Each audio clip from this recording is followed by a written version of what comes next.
It's a battle of Wayne. One town split by Ratzer Road. One team wears blue, one team wears maroon. With the Indians being the defending champs, the Patriots have a lot to prove. Tom Ramsey coming off a 3-sack performance and Martin Kilroy controlling the box is key for the Patriots defense, especially if they plan on shutting down senior back Anthony Lambert. We find out tonight. Wayne Hills, Wayne Valley, one town, one goal, now.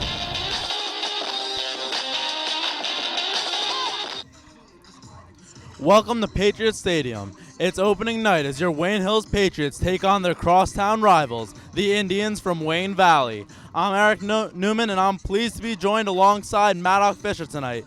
Let's begin.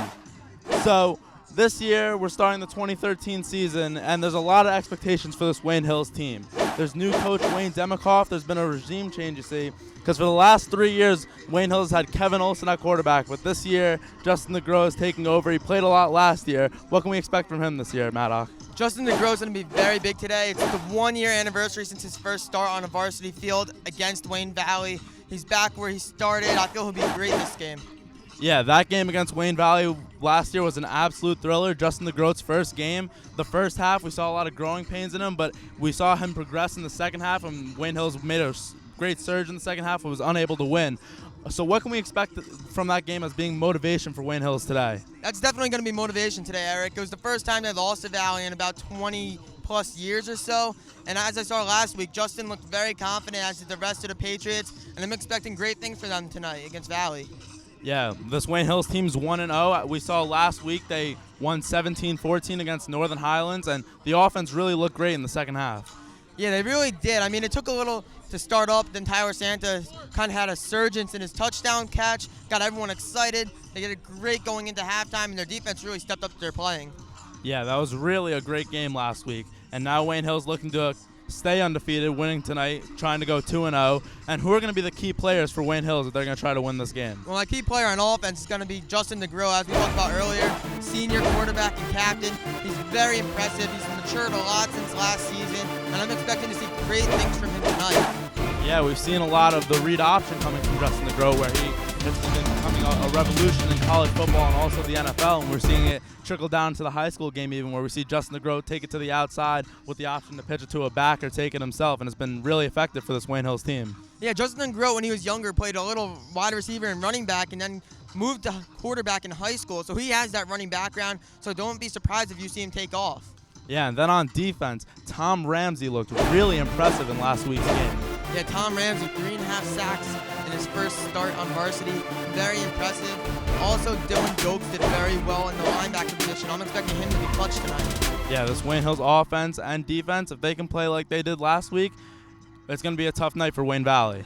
Yeah, but Wayne Valley's also coming off a big win last week. They're very pumped, excited for this game. They want to win again. They feel they can win again. But the question is, are the Wayne Hills Patriots going to let them win again?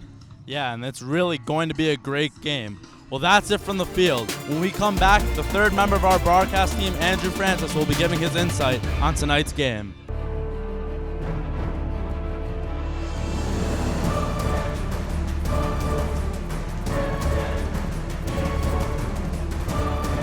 Welcome back to Patriot Stadium for this crosstown rival matchup between Wayne Valley and Wayne Hills.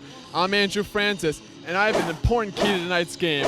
The defense for Wayne Hills cannot take any plays off. This Wayne Valley offense, they're going to do a no-huddle offense, hurry up the defense. If they take any plays off, the Wayne Valley offense will have an easy opportunity to score. And one big key tonight, Steve Pisterla is coming back from a broken collarbone injury this summer. It's his first game back. He's going to be playing wide receiver and running back, so look for him to do big things tonight. For Andrew Francis, don't go anywhere. When we come back, Mr. Mezzi and the rest of the opening night festivities.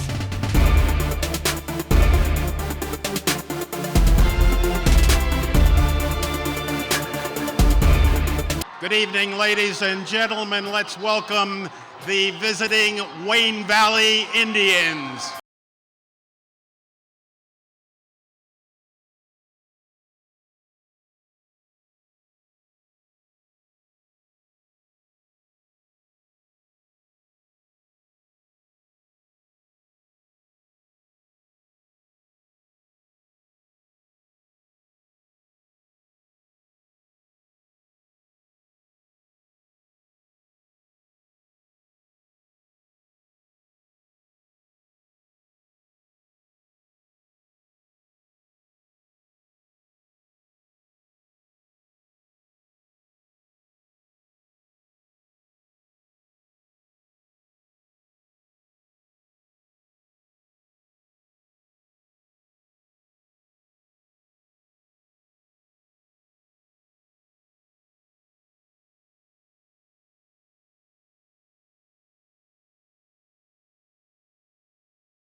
starting offensive lineup for the Wayne Hills Patriots. At wide receiver, number 20, Nick Belzerano, number 20. Tight end, number 6, Sean Slazik, number 6. At tackle, number 78, James Kelly, number 78. At guard, number 56, Chris Lohman, number 56. At center, number 79, Mike Steiner, number 79.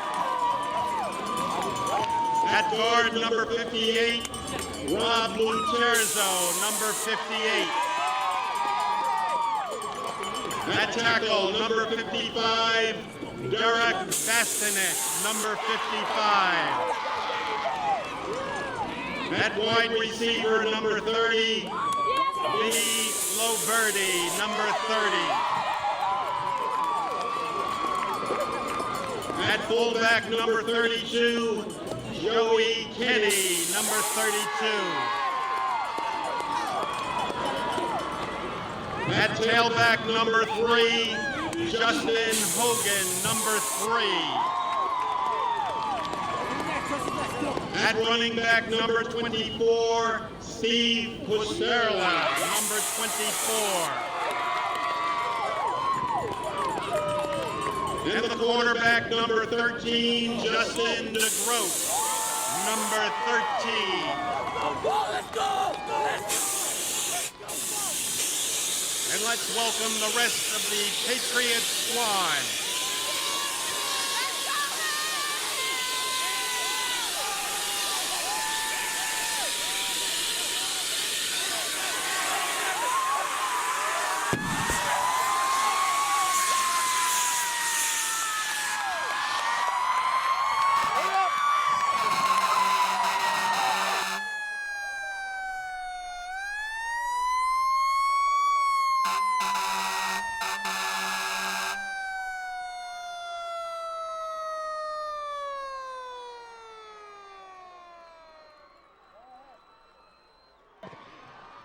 Ladies and gentlemen, Wednesday, September 11th marked 12 years since that infamous day of 2001 when our nation came under terrorist attack.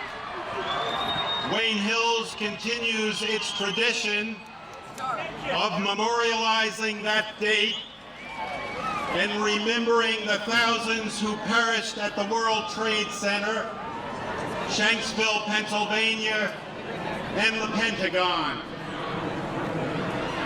Tonight we once again remember Wayne residents Gene DePalma, Barry Glick, and Leo Roberts, Wayne Valley graduates Paul Acquaviva and Greg Froner, as well as Wayne Hills' own alumni, Danny Afflito and Robert Duraney. We now ask that you observe 11 seconds of silence to reflect and remember. Respectful silence, please.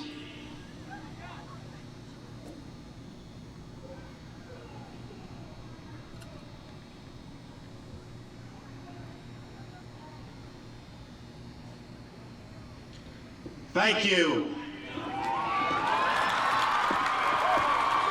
The Star-Spangled Banner will now be performed by the combined marching bands of Wayne Hills and Wayne Valley under the direction of Christopher DeWild and Gabriel Batiz. Drum majors for the marching bands are Sitara Loka, Jansen Rogalski, Lindsay Warmald, and Jake Valenti.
and welcome back to Patriots Stadium.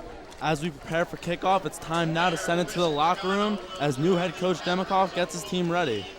We're going out there, like Bill said, all of us in the foxhole together. I guarantee you, myself and the coaches won't let you down. We will not let you down. Don't let each other down. Don't let each other down. Something bad happens, we move on. Something good happens, we move on. We have tunnel vision now, every play to the end of the game till we get what we want. Our respect back. Our respect back. Because it's our town, but we gotta prove it, and we gotta take it. For a year, you had to listen to it. For a year. In about 3 hours, if you do your job, you won't have to listen to it anymore. How bad do you want it? Ask yourself that question. How bad do I want to look at the guy across the room at the end of the game and say, I was in there with you and I got it done with you and for you? Because that's something special. Just like Bill said, for the rest of your life, guys. For the rest of your life. And now we send it to Andrew. Tell us about that speech.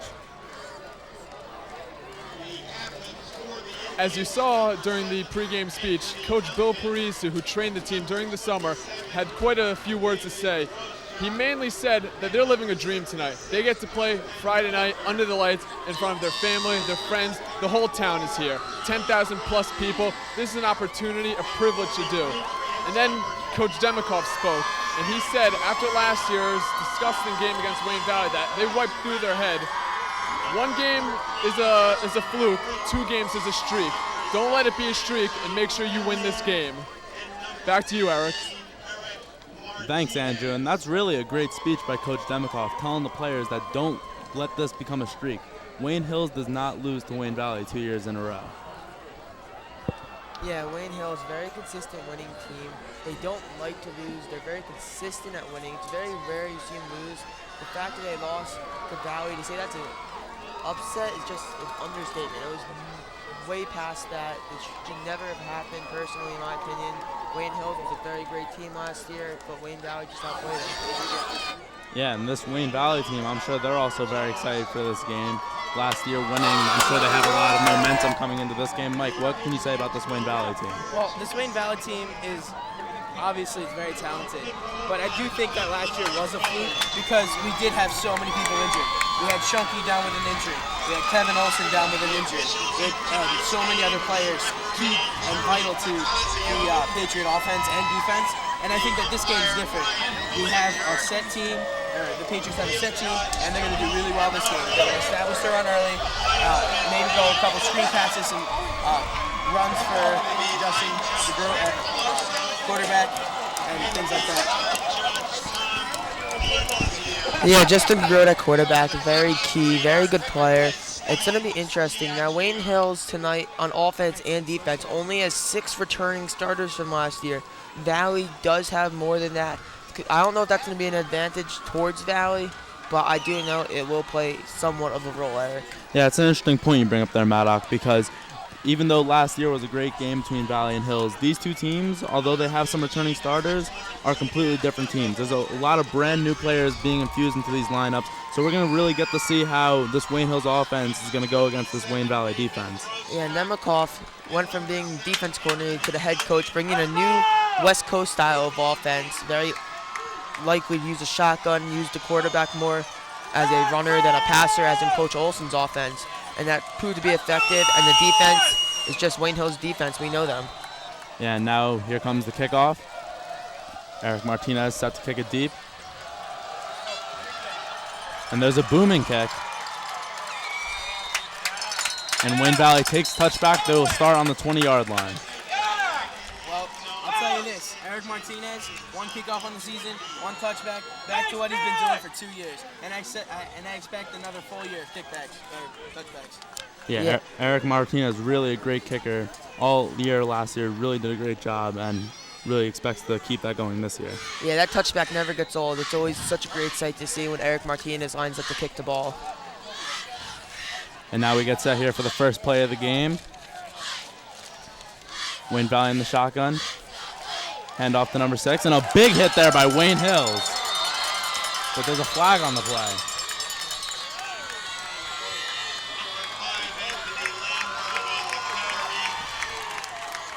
That looked like it could have been offensive holding on Wayne Valley offense. Whenever it was, if it was offensive holding, it didn't look like it affected Wayne Hills. They flew to the ball, tackled Lamberg. You heard that helmet-to-helmet collision. It was brutal. Yeah, now let's take a look at this Wayne Hills starting defense today. The defensive line, number 75, Kyle Brackett. Number 56, Chris Lohman. Number 6, Sean Slazik. Number 57, Tom Ramsey. And the linebackers, number 35, Dylan Dokes. And now we see Wayne Valley in the shotgun getting set for their second play of the game. And another handoff to Lamberg. A gain of about 3 on the play. Lamberg is definitely a rock on this offense. Last year he had a bunch of key plays and he was really running the ball effectively. This year he's expected to do more. Yeah, and now back to the lineup for this Wayne Hills defense. Number 53, Martin Kilroy at linebacker. Number 3, Justin Hogan. And now we see Wayne Valley dropping back. Billy Crank looking for a room to run. And a sack by Wayne Hills defense. And this crowd is going wild. It's going to be 3rd and about 22. Yeah, that was a great hit by the Wayne Hills team, getting the sack there. Billy Crank, the quarterback from Valley, is a lefty. It's very interesting. You don't see many lefties in high school playing quarterback. It's a whole different offense when you have a lefty there. Yeah, and they go no huddle here. Crank drops back, looking for a man, throws over the middle, but just a little out ahead of his receiver, number 12, Liam Connors. And now back to the defensive lineup, number 29 linebacker, Anthony Cunny. And now for the defensive backs, number 22, Brian Burgess, number 7, Frankie Falzerano, and number 20, Nick Falzerano. And now we have 4th down, 20 yards to go, and Wayne Valley's going to punt it. Wayne Hills has Nick Falzerano, number 20, and number 22, Brian Burgess, back to return this punt. 2 electrifying players. Yeah, both very fast men. They have the wheels if they need them. The punt's in the air. And Falzerano takes it. Looking for room. Taken down on about the 35-yard line. Great starting field position here for the first offensive possession here at Patriot Stadium in 2013 as we get set to see Coach Wayne Demicall's first drive here at Patriot Stadium. Well, more importantly, we're going to see the offense's first drive. We're going to see Justin DeGrow under center. It's going to be very interesting to see how he leads this offense on this drive.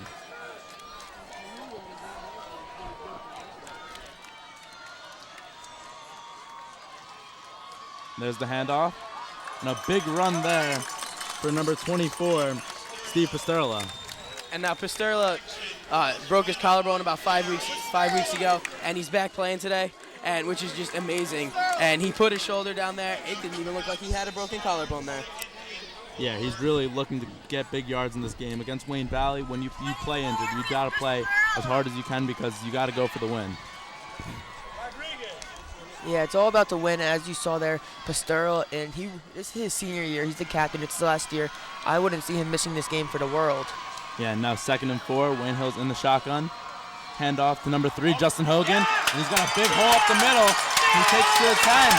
And it's going to be 1st and goal for Wayne Hills inside the 10-yard line. A big run there from number 3, Justin Hogan.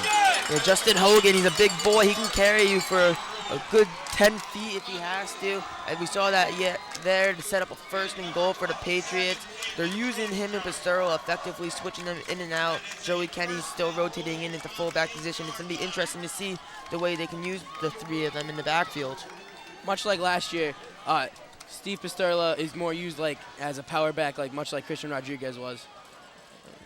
And that was the handoff up the middle, but Wayne Valley able to stop that, so no gain for Wayne Hills. And to continue what I was saying, Justin Hogan is definitely more of a quicker, more explosive back, like a Robbie Schiller or a Matt Schunke of last year. Yeah, but Justin Hogan's also a very, very strong guy. And if I was a defender, I would not even want to think about tackling him. Yeah, well, sadly, this is the game of football. You have to tackle him, unless you want to let him run all over you. And now we have 2nd and goal here from the 9-yard line for Wayne Hills. 9 minutes, 11 seconds left in the first quarter. Yeah, personally, if I was on defense and I was still playing football and I saw Hogan running at me, I would probably curl up into a little ball or run away because Hogan's kind of scary. I mean, I've gone against him in drills before. Hasn't hurt me, but the fact that I know he can hurt me is quite frightening. Well, there's a reason why you're up in this booth. And now we see Justin DeGroat under center. Hand off to Pasterla. And he powers through for about a gain of 2. Yeah, Pasterla last year, as Caggiano touched upon, he was more of a power back. He played fullback last year, mostly with Robbie Schiller and Christian Rodriguez playing tail. But now he's playing more of the tail position.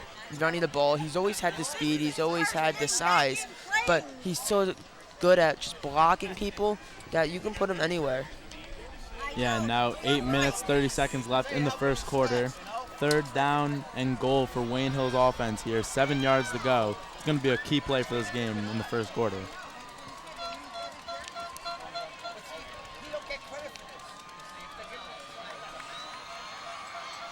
There's the handoff to Pasterla. And he is unable to get any yards. Wayne Valley. Good stand there in the red zone. And now Wayne Hills is going to be forced to kick a field goal. Well, with Eric Martinez, that's a sure 3 points right there. That's definitely a smart thing to do. With that play, I do think they should have bounced it out a little bit more because he was just met right at the line of scrimmage by just a swarm of Indians. Yeah, and we saw after the huge run by Justin Hogan, 3 straight runs in the red zone and no yards for Wayne Hills, really. You think they should have went to the pass? Not yet. Okay, now we see Eric Martinez with the kick. And it is good. The 24-yarder for Eric Martinez gives Wayne Hills the lead, 3-0. It looks like they just marked that no good. Might have just been a little wide, it looks like the ref signaled.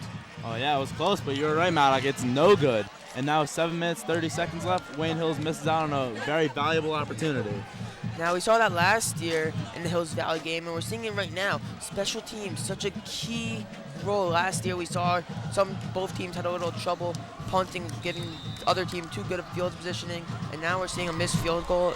This is a continuation of what's meant to be. It's going to look like you're going to need touchdowns and touchdowns fast. And now we see quarterback Billy Crank in the shotgun. Hand off to Lamberg. He gets to the outside and picks up about 4 yards on the play. Well, to talk about that missed field goal real quick, just to touch upon the fact that this is a Valley Hills game, this is the opening seconds of the first game, or opening minutes of the first game. You have to imagine a lot of nerves running through Eric's head.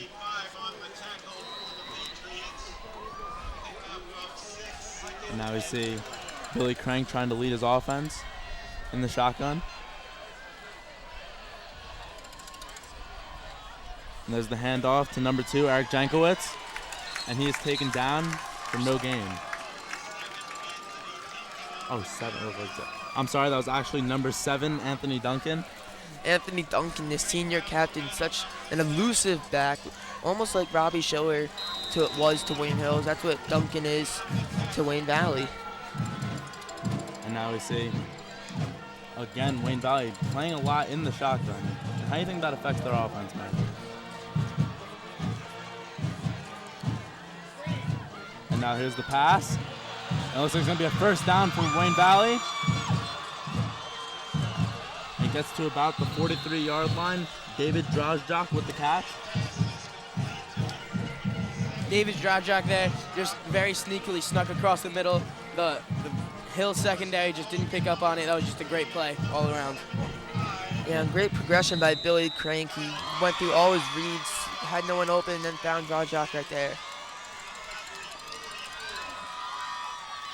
And now Billy Crank drops back again, rolls to the outside, avoids the pressure, and then the big sack there by this Wayne Hills defensive line, getting to the quarterback early and often in this game. This is one of these defensive lines that just happen to fall together like perfectly.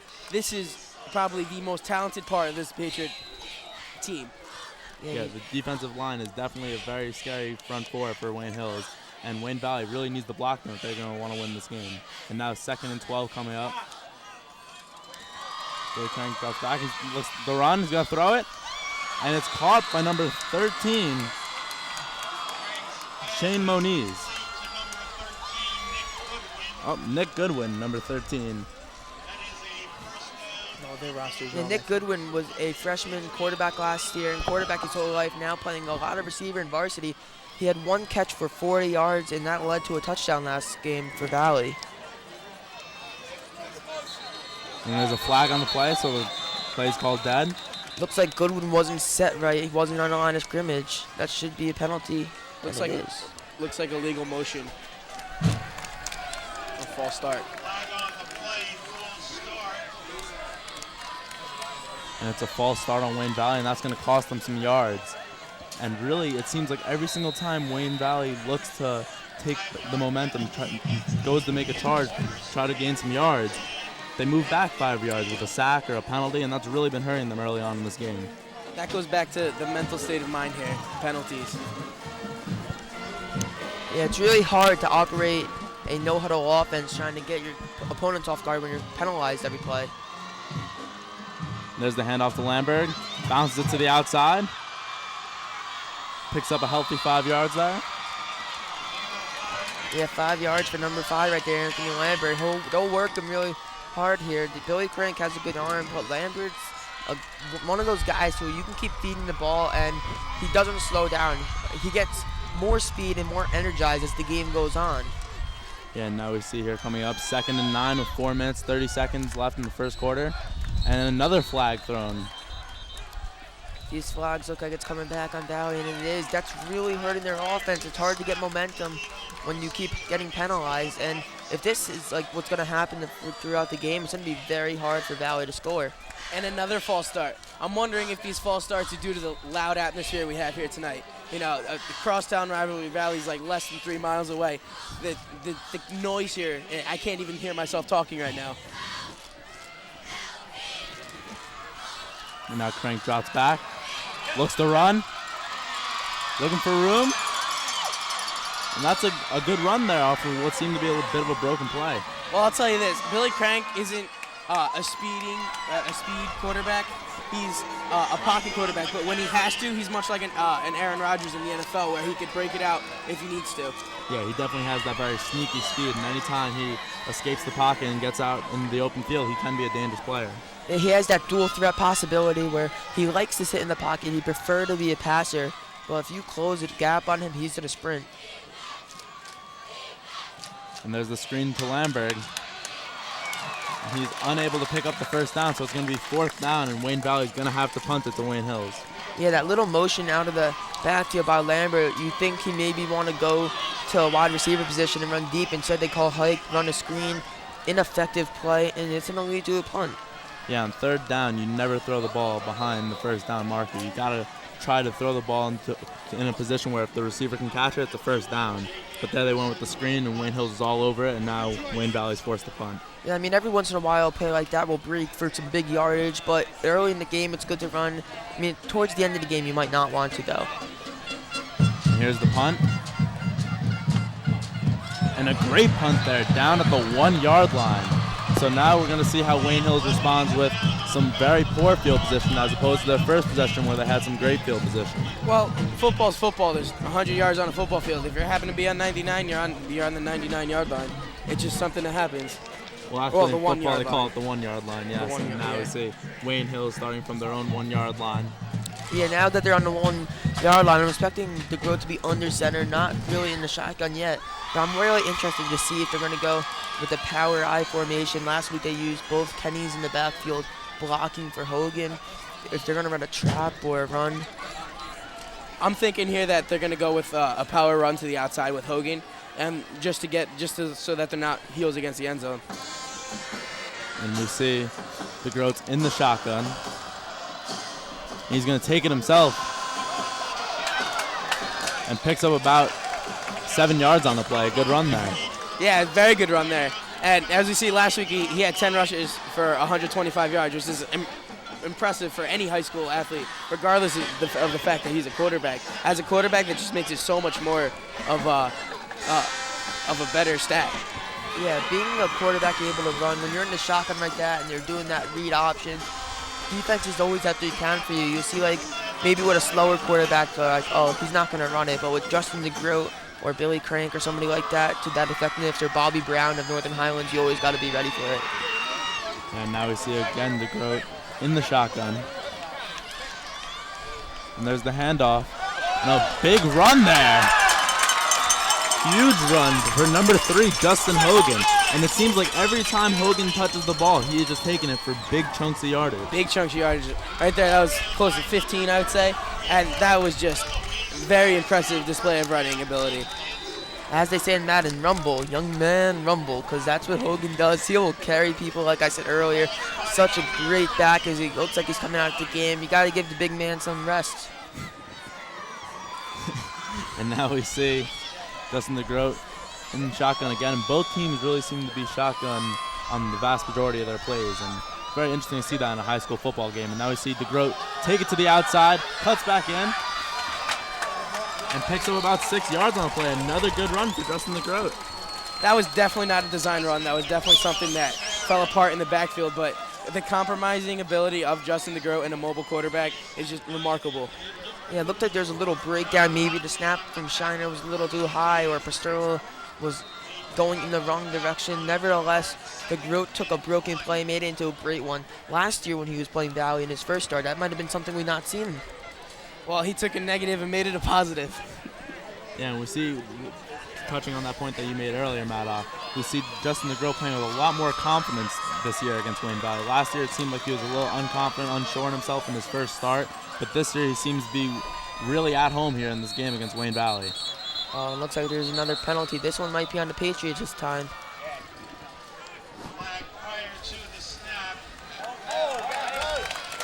All right, so that was an encroachment call on the defense, meaning that they were too close to the line of scrimmage and they were eventually drawn off sides. So that was just a great heads-up play by the offensive line. Yeah, now Wayne Hills picks up the first down here with 40 seconds left in the first quarter. And they're putting together a nice little drive here.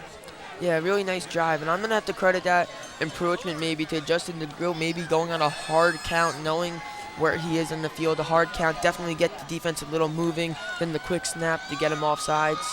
And we see DeGroat under center. Play action to Pasterla. Quick throw, but not much of a gain there on that pass. Maybe a loss of 1 on the play.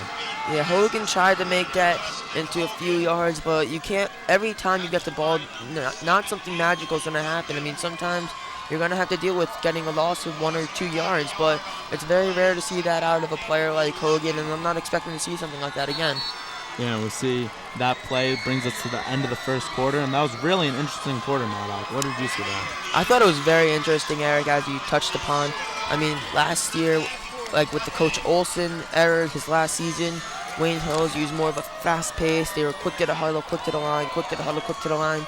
Now we're seeing with Coach Demikoff at the head position and with his offensive coordinators, they're not really doing that. And at the end of the first quarter, we see that the score is 0-0. And what are your take on the first quarter, Mike? Well, I will tell you this. I'm very impressed with the offense as of now.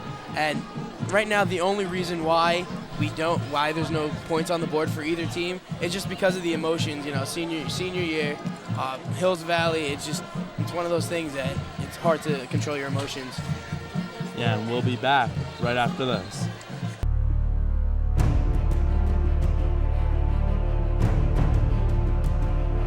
And we're back here at Patriots Stadium with some second quarter action. The score is 0-0. Wayne Hills with the ball, 2nd and 11 from their own 36-yard line. And towards the end of that first quarter, we saw Wayne Hills putting together a nice little drive, and let's see if they can continue that here in the second quarter. Yeah, they're getting their keys, and they're ready for this drive. Wayne Hills is going to have to keep it up.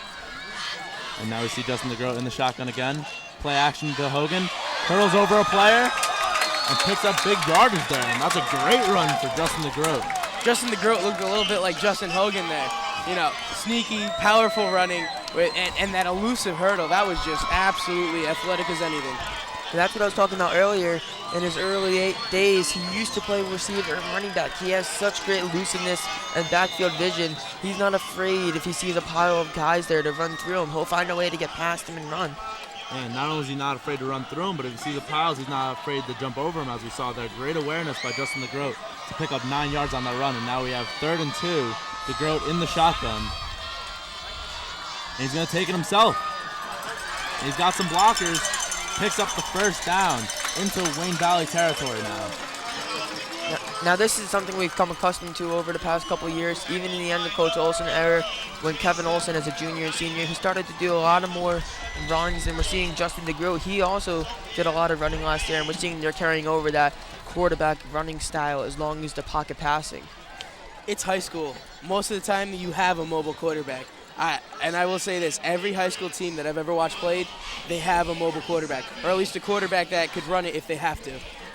Yeah, they have those young legs. They're not so accustomed to being pocket passes as much, where we see in the high school game a lot of scrambling to the outside or design quarterback keepers, and we see that also seeping into the college game a lot as well, because of that's where they get their players from high school. So we've seen that very interesting culture in football now, where there's a lot of running by the quarterback. Now, you also see, you mentioned college, but even in the NFL now, we have Colin Kaepernick, Russell Wilson, RG3, all these amazing quarterbacks that could run the ball too. Yeah, we see Coach Demikoff calling a timeout there with 10 minutes, 42 seconds left in the second quarter. What could he be saying to those players, Mike? Well, I'll tell you this. He's basically just saying, keep your composure, telling them to play, and just saying, hey, listen, do what you have to do. You're not trying to get a 50-yard bomb down the field. Just get the yardage, get a first down, keep moving the change.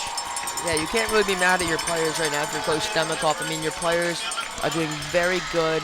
They're doing what they're told. It's not like they're doing any real breakdowns. It's not like anything's really drastically changed where they're messing up. They're doing great. They're controlling the tempo of this game. And if they keep that up, they're going to have an advantage. Yeah, now we see the Wayne Hills offense coming back onto the field. 10 minutes, 42 seconds left here in the first half. Ball on the 47-yard line. Score is 0-0 still. Justin DeGroat under center. And seems to be no gain there on the run. That was just great defense there by Wayne Valley. Saw the play, found the back, tackled him for no gain. Yeah, that was a great play by Wayne Valley, but it's been very not consistent, I would have to say. I mean, sometimes Valley's getting you tackled for no gain or a loss of yards.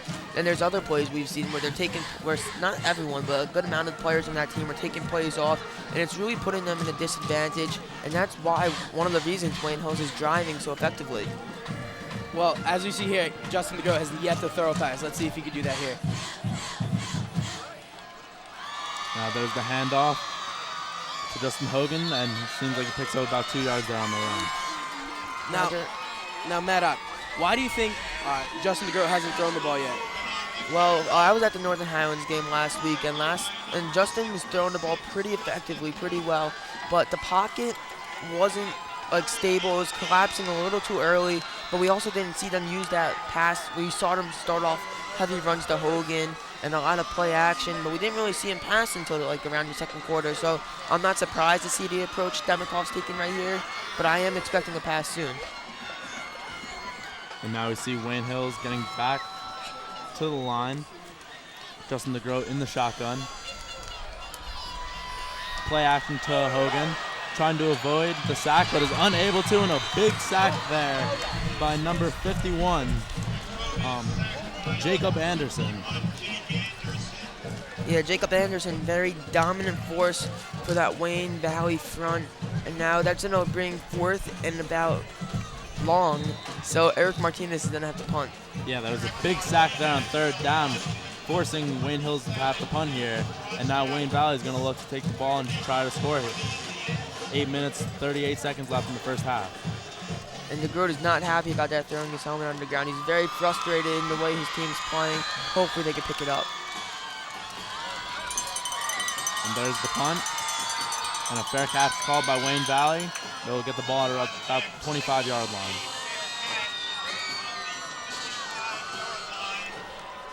And now, what should we look for from Wayne Valley here on this drive, Madoc?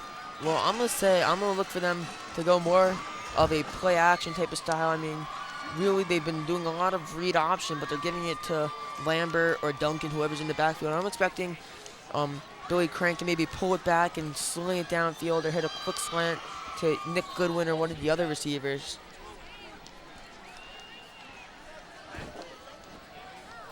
And we see Wayne Valley in the pistol formation here.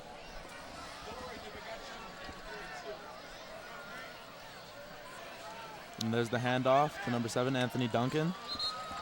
Picks up about 4 yards on the carry there. Well, one thing about the pistol formation is, as opposed to what many people think, it is a running formation. The shotgun is a design passing formation, but the shotgun the pistol allows for an easier handoff to the running back. Yeah, I personally like the pistol formation compared to regular shotgun because of the durability you can have. And we see Wayne Valley going with the pistol again. Handoff to Lamberg, looking to cut to the outside, but is only able to pick up about 1 yard on the play. Yeah, but like I was saying, plays like that with Lambert, you saw they were lined up in the same formation, gave Duncan the ball, and then before they gave Lambert the ball. And now we see a 3rd and 4 coming up here for Wayne Valley. And it's going to be a big play here.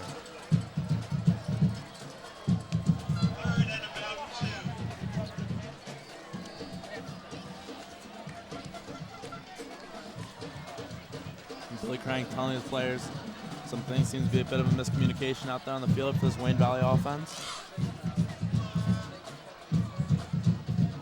And another handoff to Lamberg. And it seems like he's short of the first down.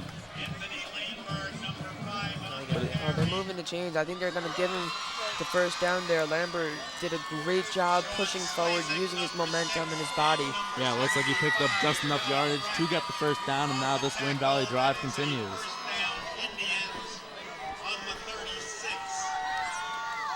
Wayne Valley with the ball on the 36-yard line. Crank drops back.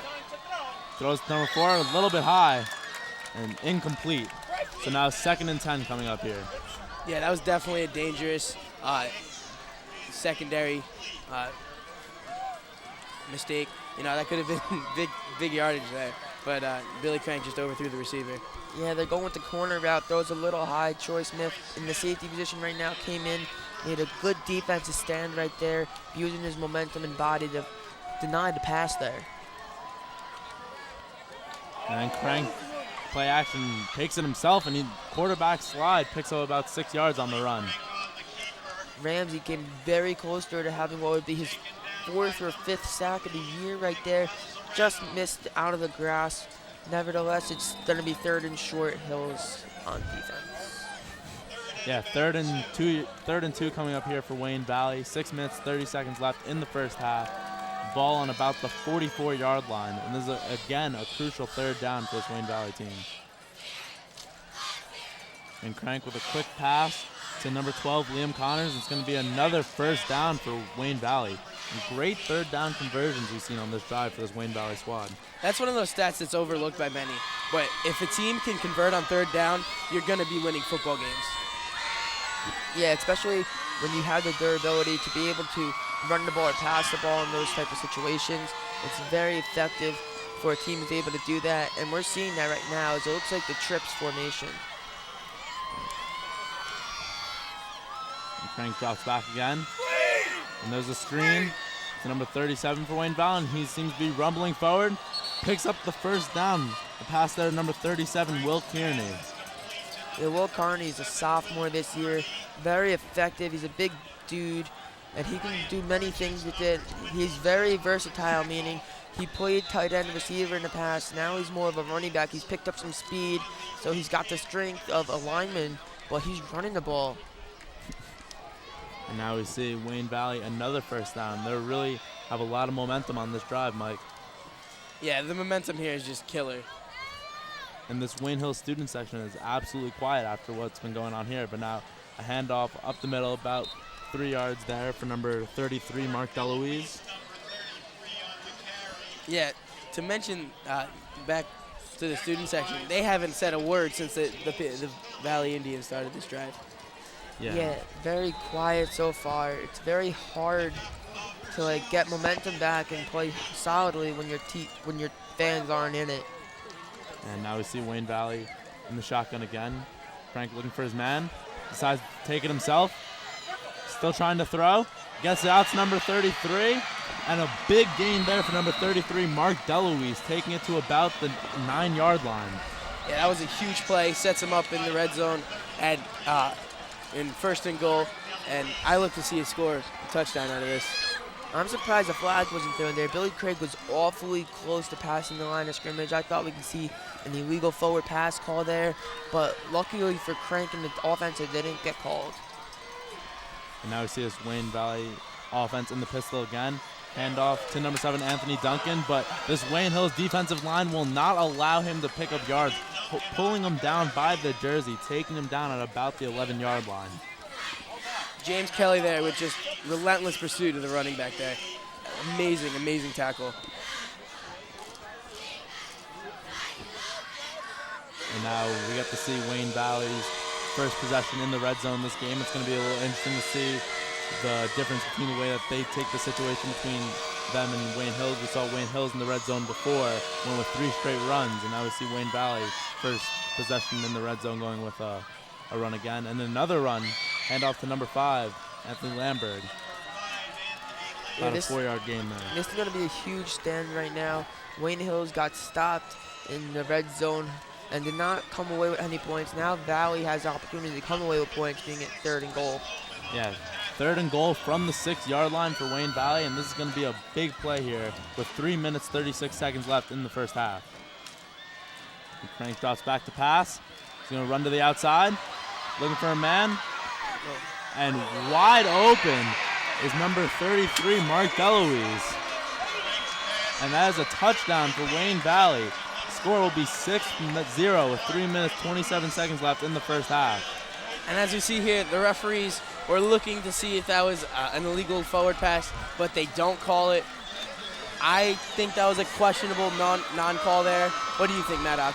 I also would agree that's a questionable non-call, but that's back-to-back on my part. I'm up here. Clearly, I'm not seeing what the refs are seeing, so.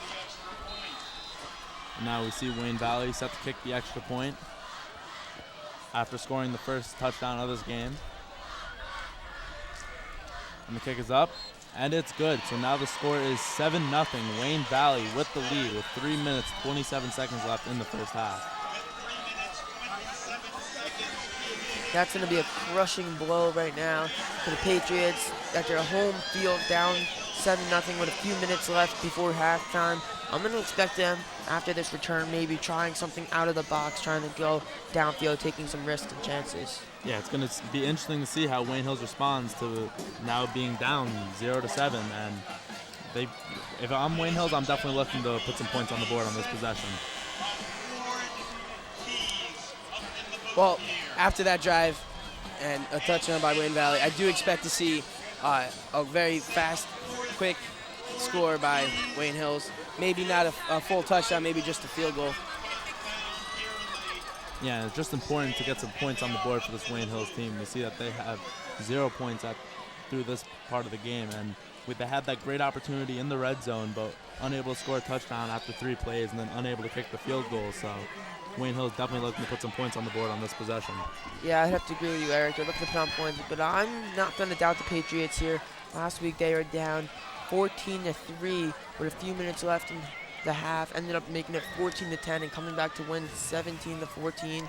The Patriots are always finding a way to advance in the game, moving the ball, playing solid defense. So I'm not surprised if this turns on late. Yeah, last week was definitely an absolute thriller against Northern Highlands, or Wayne Hills being down in the game 14-3, able to come back and win the game 17-14. But now we see Wayne Hills set to return. Kick to Nick Falzerano. He's looking for room. Kicks to the outside. Cuts in and looks like he's going to be taken down at about the 25-yard line. Yeah, trying to dance, doing little stutter steps. That's something Coach Olson used to hate to see people do. He always just wanted you to pound the hole. But it always sometimes is effective, and coaches don't care if you're able to do it effectively. But coaches like Olson or Demikoff, who's the current head coach at Wayne Hills, he highly dislikes when a runner is just dancing there and not trying to make a play. Now we see Wayne Hills, first play of this possession, DeGroat in the shotgun. There's the handoff to Pasterla. Powers through for about a gain of 5. But it looks like there's a flag on the play. I'm actually very surprised that they're going with the run here.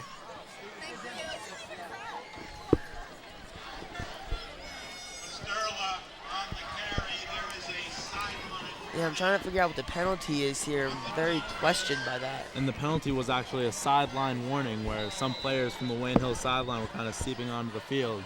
So the referee just wanted to warn them to take it back a couple feet. See, that's one penalty or rule I never really like. I mean, players are going to get into the game. The fact that they're being restrained to so far back is not fair. And now we see DeGroat in the shotgun. Another handoff to Pasterla, and there's a fumble, but Pasterla is able to pick that up, and that could have been a disaster. Yeah, that was very dangerous.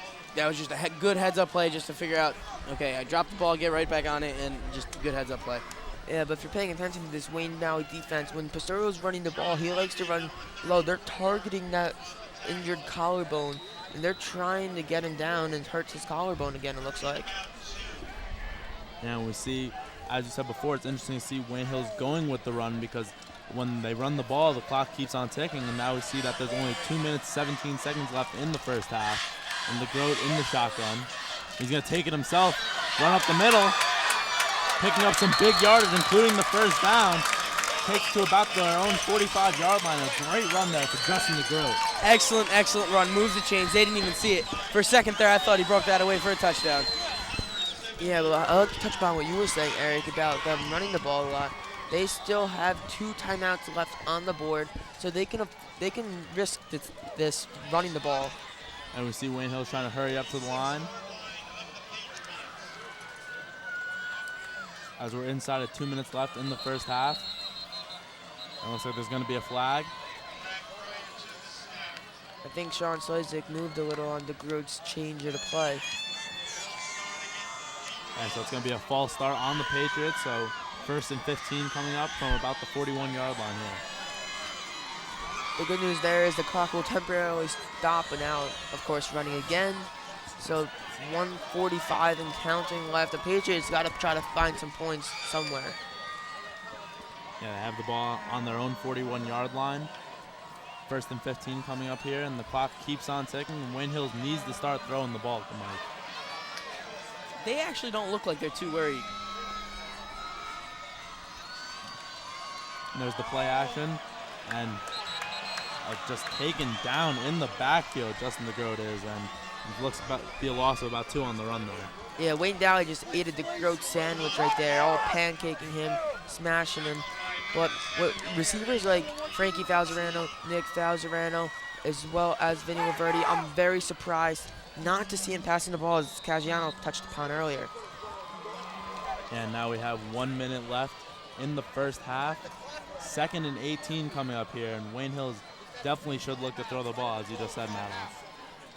Yeah, they really should be throwing the ball. There's the play action. DeGroat's going to throw it deep. And he's broken open, but it's unable to catch the ball. Number 20, Nick Falzarano, blew the top off the coverage, was wide open, but just unable to bring it in. Just out of the reach there, Falzarano. That had me on the edge of my seat. That was very close to being a completion. Falzarano made a great last-second effort, but just couldn't hold it in. Yeah, and now we have 3rd and 19 coming up with 39 seconds left in the first half, and everyone in the stadium, I would assume, is thinking pass here.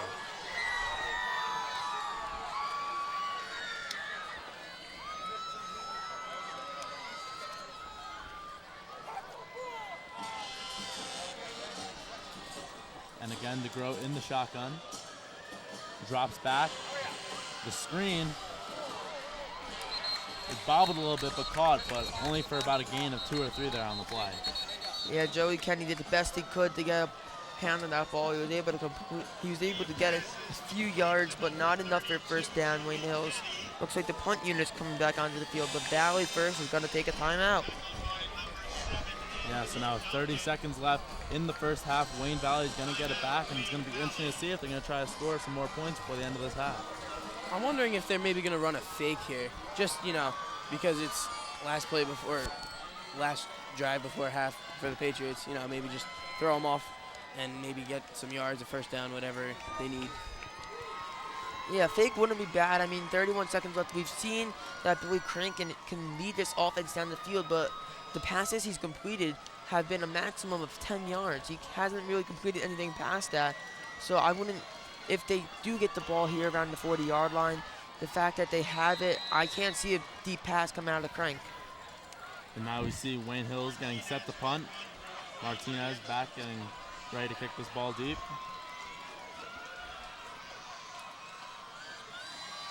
And it's a low snap. And now Wayne Valley, and he's able to get the punt off. Great awareness there by Eric Martinez. And now Wayne Hills stops the ball at the 45-yard line. So now Wayne Valley, 55 yards to go in 22 seconds. And the question is, Mike, can they do it? I don't think so. I don't think so. Because of the sheer fact that we have not seen a pass more than 10 yards like Madoc touched upon. Yeah, it's going to be interesting to see if they decide to just sit on the ball and end the half, or if they're going to try to throw the ball deep and try to see if they can get lucky. I love that song. And we see Crank in the shotgun again. Drops back. Gonna roll out to his left. Looking for a man. Goes deep. Has man number 7, Anthony Duncan, and a big catch for him.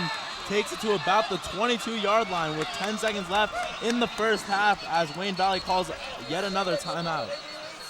With 10 seconds left, they have to be thinking pass to the end zone. That was just an amazing play, amazing call, and just a good heads-up play by the defense just to make sure that they got him down in time.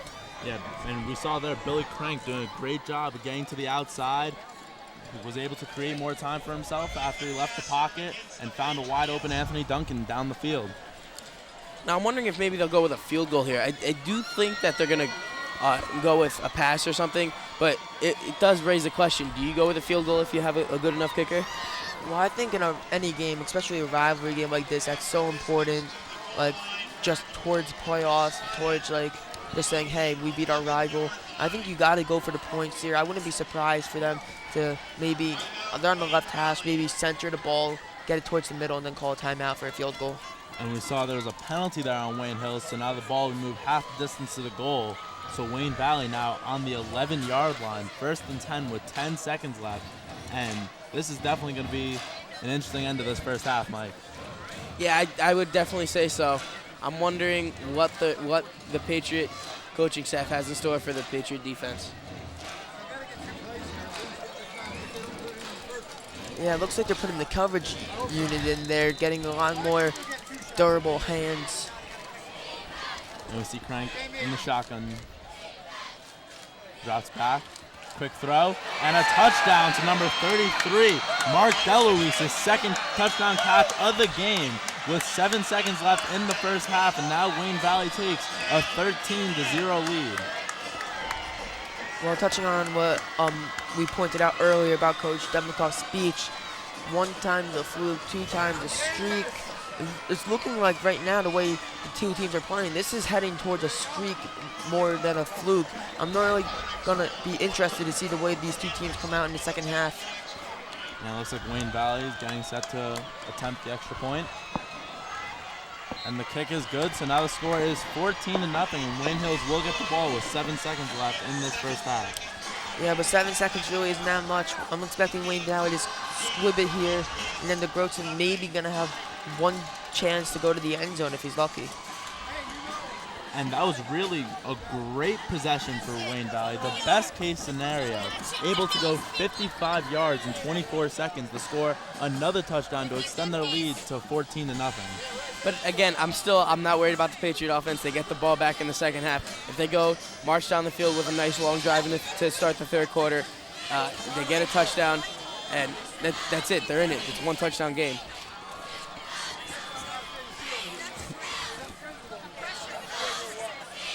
And now we see the Wayne Hills return team heading onto the field, as well as the Wayne Valley kicking team as they're getting set to kick the ball off. 7 seconds left here in the first half. And it's been a really interesting first half in this Wayne Hills-Wayne Valley game, Madoc. Yeah, very interesting.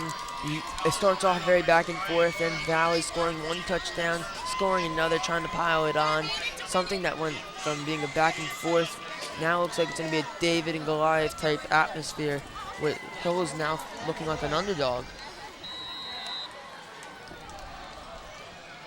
And we see a squib kick there by Wayne Valley. Wayne Hill's unable to pick it up. Now they do, but Wayne Valley able to tackle him there, and that's going to wrap up the end of our first half. And what did you see there in the first half, Madoc? Well, I saw a lot of back and forth play. Wayne Valley, really, Billy Crank stood out to me, able to step it up and push his team out ahead.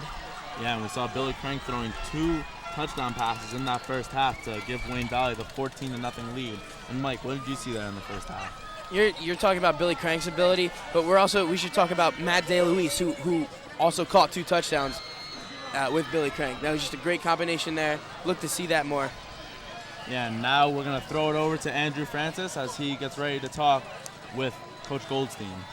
Thanks, guys. Goldie, what does the defense need to do to make sure the team stays within striking distance?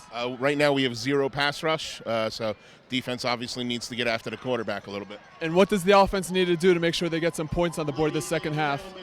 We got to score. We had a great drive going on the first time we had the ball, got inside the 10. You got to cash in on those opportunities when you get them, and we aren't. We had an open pass down the middle of the field. We dropped it. So right now we're shooting ourselves a little bit on offense. Thanks, Coach. Back to you guys. And some interesting comments there by Coach Goldstein saying that the team didn't have a good pass rush. And I particularly thought that Wayne Hills had a very good pass rush, a lot of great sacks, and that just is a testament to how high of a standard there is for this Wayne Hills defensive line over the years. Yeah, that just solidified the fact that the standards for this defensive line is just so high up there. And I thought they did amazing, both on the run stopping and pass stopping. Yeah, and that's going to wrap up the first half. Wayne Valley with a lead, 14-0, and we'll be right back after this with some second half action.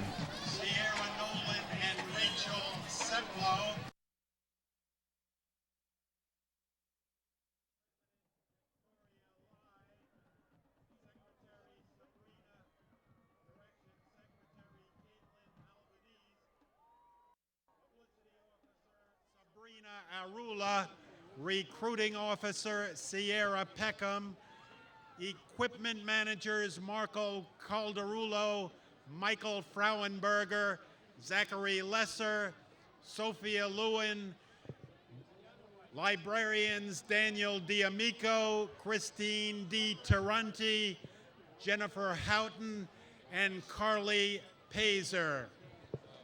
Their repertoire this evening: dance, conga del fuego, drum solo, bolero, and mambo. The Wayne Hills Patriot Marching Band.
Ladies and gentlemen, let's have a standing round of applause for the Wayne Hills Patriot Marching Band.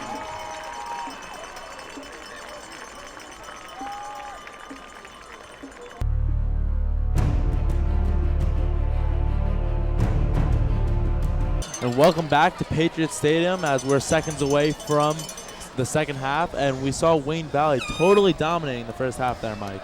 Yeah, going back into the locker room for the second half, I'm really want to know how the Patriots changed up their game plan to match this Valley team. Yeah, the Wayne Valley offense has really been clicking on all cylinders, and we've seen quarterback Billy Crank really playing a great game. But now I'm going to throw it over to the fourth member of our broadcast crew, Andrew Francis. Andrew, what do you got for us? Guys, after speaking with a few of the coaches have come to the conclusion that the defense needs to contain the QB. If they let him get to the outside, run up the sideline, they will lose this game. On offense, they need Justin to throw the ball more. They need to get deep yards, move the chains, and hopefully put some points on the board. Back to you guys. Thank you, Andrew, and that's definitely true what you said there. I think it's going to be very interesting to see how Wayne Hills comes out here in the second half and maybe a bit more of a passing attack on their first possession of the second half. And we'll see Wayne Valley getting set to kick off. Number 51, Jacob Anderson, the kicker.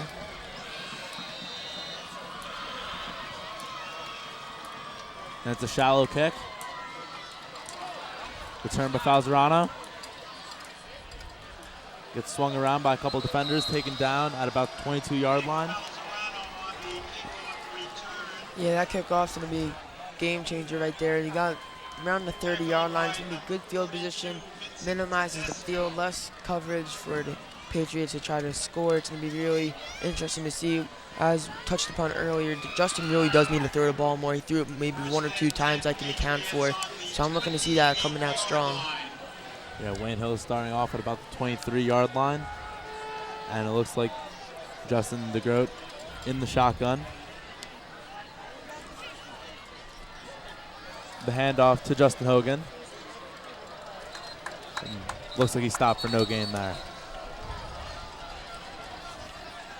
Yeah, Justin Hogan stopped for no gain. They're continuing to run the ball. Clearly, they see something that flawed in the Valley defense. I'm surprised not a pass yet. I'm expecting it within the next couple plays to see a pass, especially with it being 2nd and 9.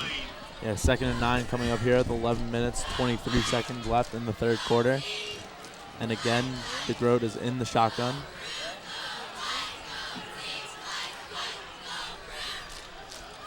There's the play action. DeGroat rolls out to his right. Looks like he's going to take it himself. Picks up about 3 yards on the carry. Yeah, solid run. Just pick up a couple yards. Make it a little bit more reasonable, but nothing spectacular there. We still have a large chunk of yards to go for the fourth down, for the first down. Yeah, and Justin DeGroat had a couple players. They were trying to run a counter flood action, not really working, so he tucked it and ran it.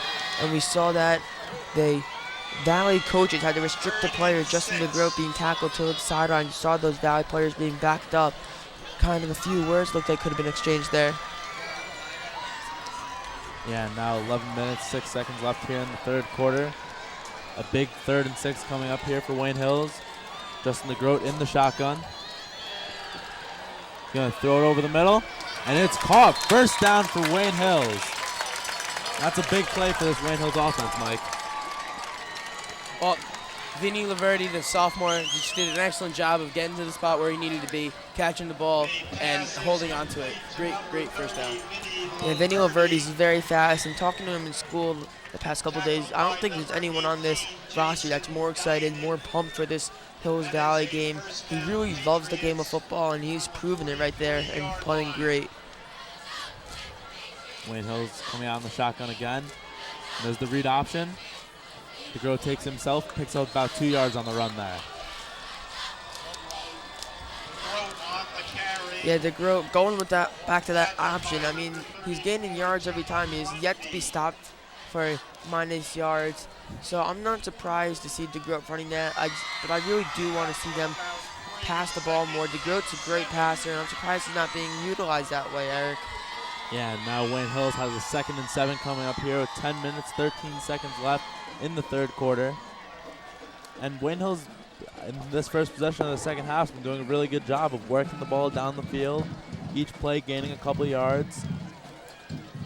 And it's going to be real fun to see where this possession ends up going.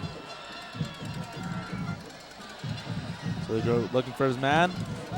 Finds it in number 1, Tyler Santa, for about a 3-yard gain there. Yeah, Tyler Santa came up huge last week in the receiving corps. Had the Patriots' first touchdown of the year thrown to him by the Groat. Then a couple other nice plays that he was able to run his route effectively, break free and open, and caught him for big yards. I'm surprised he hasn't been utilized yet, but him and the Groat really had some type of chemistry that's really something special. Yeah, and here we go, the all too familiar story. 3rd down coming up for Wayne Hills, and it's going to be another big play coming up here. 3rd and 4 from about the 49-yard line. And the Groat's going to keep it himself. Oh, no, he's not. Oh, yes, he is. I'm sorry. He's taking it himself to the outside. I got mixed up there in all the play, but he is able to pick up the first down, and a big run there by Justin the Groat. A design run play, perfect fake to Justin Hogan on the other side, and just an all-around great play, moving the chains. Excellent, excellent job. Yeah, that was a great read option right there. Even for you, Eric, you thought Hogan had the ball there, and that's what the offense tries to do when you run the read option. They try to fool the defense. They want the defense going the complete other way, giving you a wide open hole, and that's what Justin got there, picking up the first down on 3rd.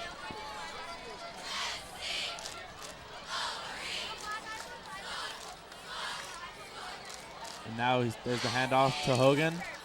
It looks like about a gain of 1 on the play there. Number 34 on the tackle, John Lundy. Well, one interesting thing that I see is on the sideline, number 56, Chris Lohman, the left guard and defensive tackle, is actually sitting out right now, icing his knee. So I'm wondering if what happened there and if he's okay. Yeah, it looks like the sophomore Frank Petracco stepping up in his spot right now. And now there's the read option. The Groat takes himself, picks up about 5 yards on the run there. I like how the Groat waited for the very last possible second to pull the ball out of Hogan's stomach and take it himself. Usually you see a quarterback's too quick to pull it away or too quick to give it away. The fact that he's matured and has been in the varsity role for, I'm going to say 2 years because of Kevin's extended time off last year due to injury, it's really helped him out. Yeah, and we've seen Wayne Hill's been able to convert on their first 2 third downs of this possession, and now they're being faced with a third down opportunity. 3rd and 5 coming up here from about the 30-yard line. And the Groat's going to take it himself and is hit hard. And looks like he only picks up about 1 or 2 yards there on the run.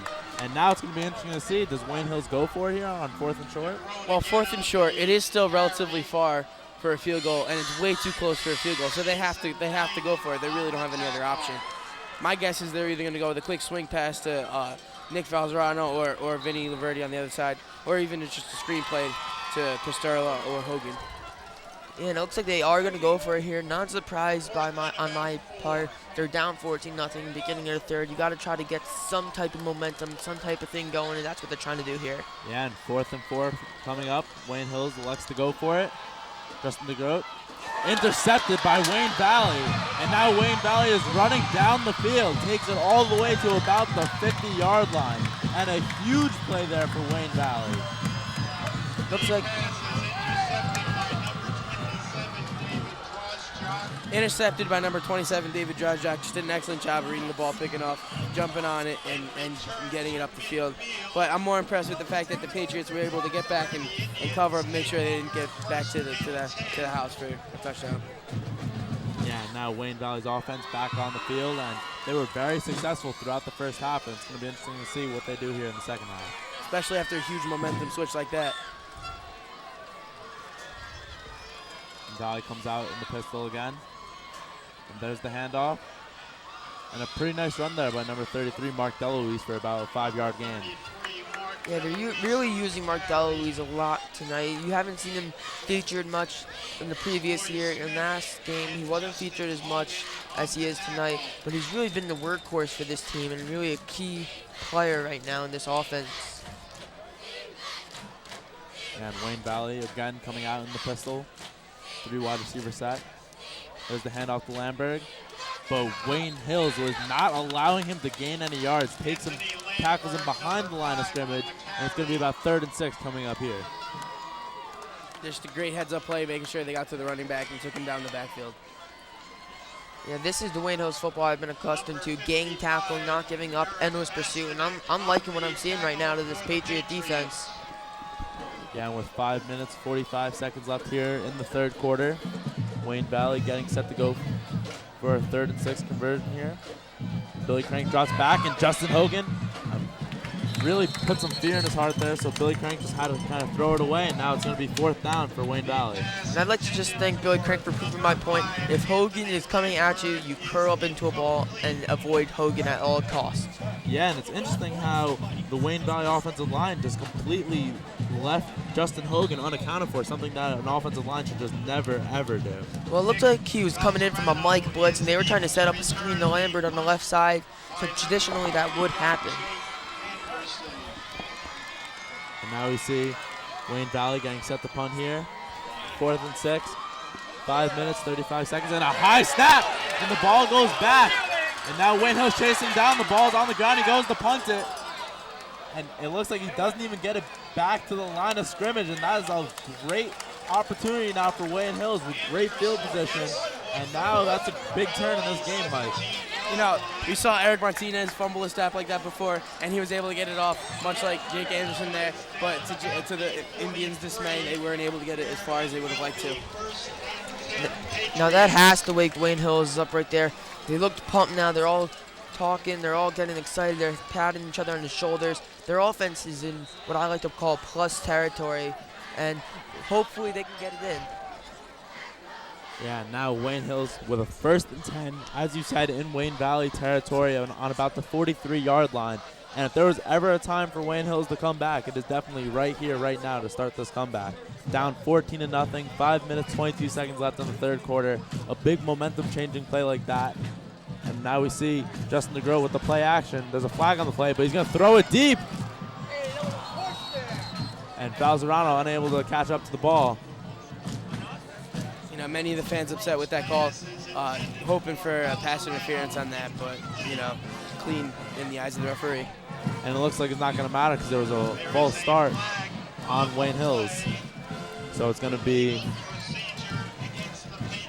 I believe, 1st and 15 coming up here, or 2nd and 10, depending on what Wayne Valley decides to go with.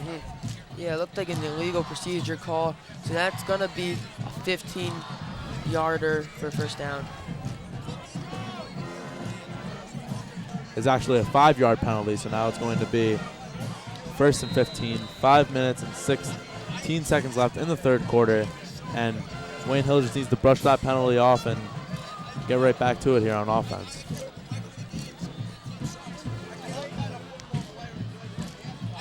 And there's the read option, and Justin DeGroat just flings his body into a player, picks up about 4 yards on the carry there. 2nd and 11 coming up here.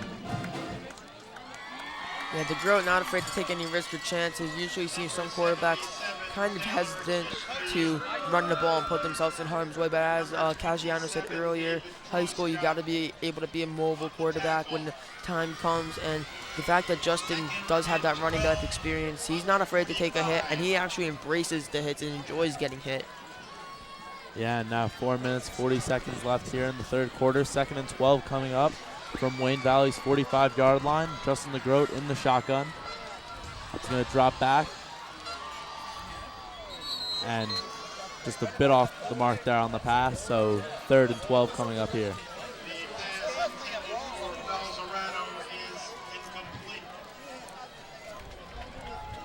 Yeah, Justin DeGroat rolling out, passing the ball. His passing has gotten a lot better since last year. He still, I believe, personally needs to work on throwing on the run. If he maybe tilted his shoulders a little more down to be more accurate, the fact that he's running a little straight up as he throws, the ball tails tends to sail or soar, and that can cause a lot of incomplete passes. Yeah, now 3rd and 12 for this Wayne Hills offense. DeGroat in the shotgun. Wayne Valley bringing pressure. He's going to run it himself. He has room. Looks like he's going to pick up the first down, and a big play there for Justin DeGroat to pick up the first down on 3rd and 12. And Justin DeGroat looks more and more like a running back every single time he touches that football. Let me tell you, puts his head down, knocks over a player, and does an excellent job of getting that first down. Yeah, that was absolutely great field awareness there by Justin DeGroat. He went through his progression, saw all his receivers were covered, saw the hole in the line, ran right through it, and picked up about 14 yards there on the run. Yeah, great elusiveness by Justin, taking matters into his own hands. Winners always want the ball. Justin is a winner. He wants to win this game. He wants the ball. And now it seems that there's an injury on the field of a Wayne Valley player, and that's something you never like to see. We've been fortunate throughout this game up until now to have no injuries for the most part. This is also the second game this season. Still getting used to being in football shape. You know, it's probably just a cramp if I had to guess. Yeah, I'm going to have to go with a cramp. A lot of those have been happening, reoccurring. These players these days just don't like to stay hydrated. They're told to drink, but they refuse it. They're like, no, we don't want it. And that's really not healthy for these players. They really need to do that. It looks like it's Dragic on the ground, but it's really hard to tell. Yeah, now we'll be right back. After this, we've seen Wayne Hills having a great drive, and we're going to send it to commercial, and we'll come back right after this player makes it to the sideline.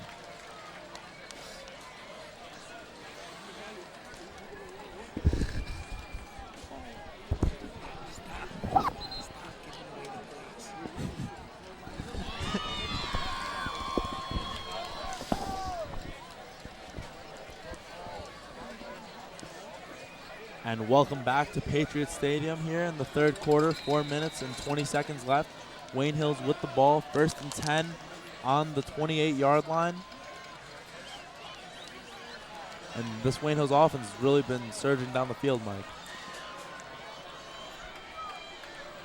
And now another read option for DeGroat, and another big run, and he has room, and he will go all the way, touchdown, Wayne Hills. And now Wayne Hills is down 14-6. And this is definitely a ball game again, Madoc. Yeah, 100%. It is a ball game now. I told you before, winners want the ball. Justin DeGroat's the winner. He took it into his own hands. He ran for a touchdown. That's a Patriots touchdown. 3rd of the season for them. And that one could be just what they need to get back into this game, Mike. I'll tell you this. The Patriots aren't going to need a running back. Justin DeGroat will do everything for you. He will throw the ball. He will run the ball. He will even catch the ball. He is an absolutely dynamic player, and he's been really playing great all day besides that one pick he threw earlier. Now 3 minutes, 59 seconds left. Wayne Hills is able to take half of the deficit away from this 14-0 deficit that they were facing at halftime. And now it's a one-touchdown game. Hills is definitely in it now. And they seem to be one player short on the field, this Wayne Hills extra point team, but they're able to make up for that mistake. And now Eric Martinez set to kick the extra point. And the kick is good, so now Wayne Hills is down 14-7 with 3 minutes, 59 seconds left in the third quarter. And this one definitely just got a little more interesting, Mike. Oh, yeah, definitely. Now, you know, it's 17-14. We have a football game now. It's no longer a 0-14 game. Patriots are definitely getting an opportunity now. Yeah, we saw that the injury to Chris Lohman, they used Kyle Bracken and Frank Petracco in the guard position, but I'm more interested in to see Chris Lohman's a big dominant man in the front forward for the defense. How are they going to be able to replace his presence, especially in such a close game right now? Yeah, it's definitely something to watch out for as Wayne Hills gets set to kick the ball off, as when Wayne Valley gets the ball, who will be coming in to replace Chris Lohman on that defensive line.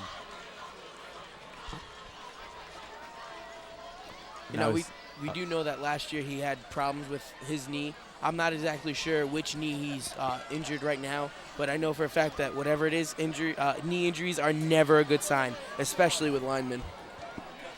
Yeah, and we just saw Eric Martinez teeing the ball up, getting set to kick off here.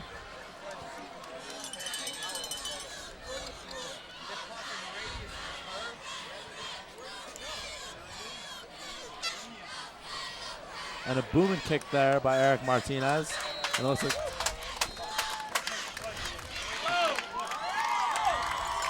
and we're going to send it to the 4th member of our crew, Andrew Francus. Andrew, what do you got for us?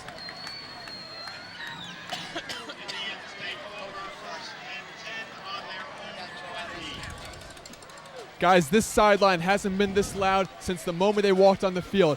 All the players are energized. I look to see them score early again, possibly before the end of this quarter. Back up to you, Eric. Thanks, Andrew. Now we see Wayne Valley getting set to take the ball here. And there's the handoff to number 7, Anthony Duncan, and a big hit there by Wayne Hill's defense. Number 19, Troy Smith on the hit. Yeah, Troy Smith, first-year player, playing in his senior year, and yeah, that looked good. Duncan looked like he got bent backwards, and now he's down, he's rolling. I don't know if that's a back or a leg. His leg did get caught under another player, but his back just rolled. Yeah, it's definitely not a good injury. This is definitely something more than a cramp. This is something serious. Our hopes and prayers definitely go out to the Duncans and especially Duncan himself. Yeah, now we see Anthony Duncan getting medical attention. And with 3 minutes, 38 seconds left in the third quarter, Wayne Hill's down 14-7. We will take another break. We'll be right back with some more third quarter action right after this.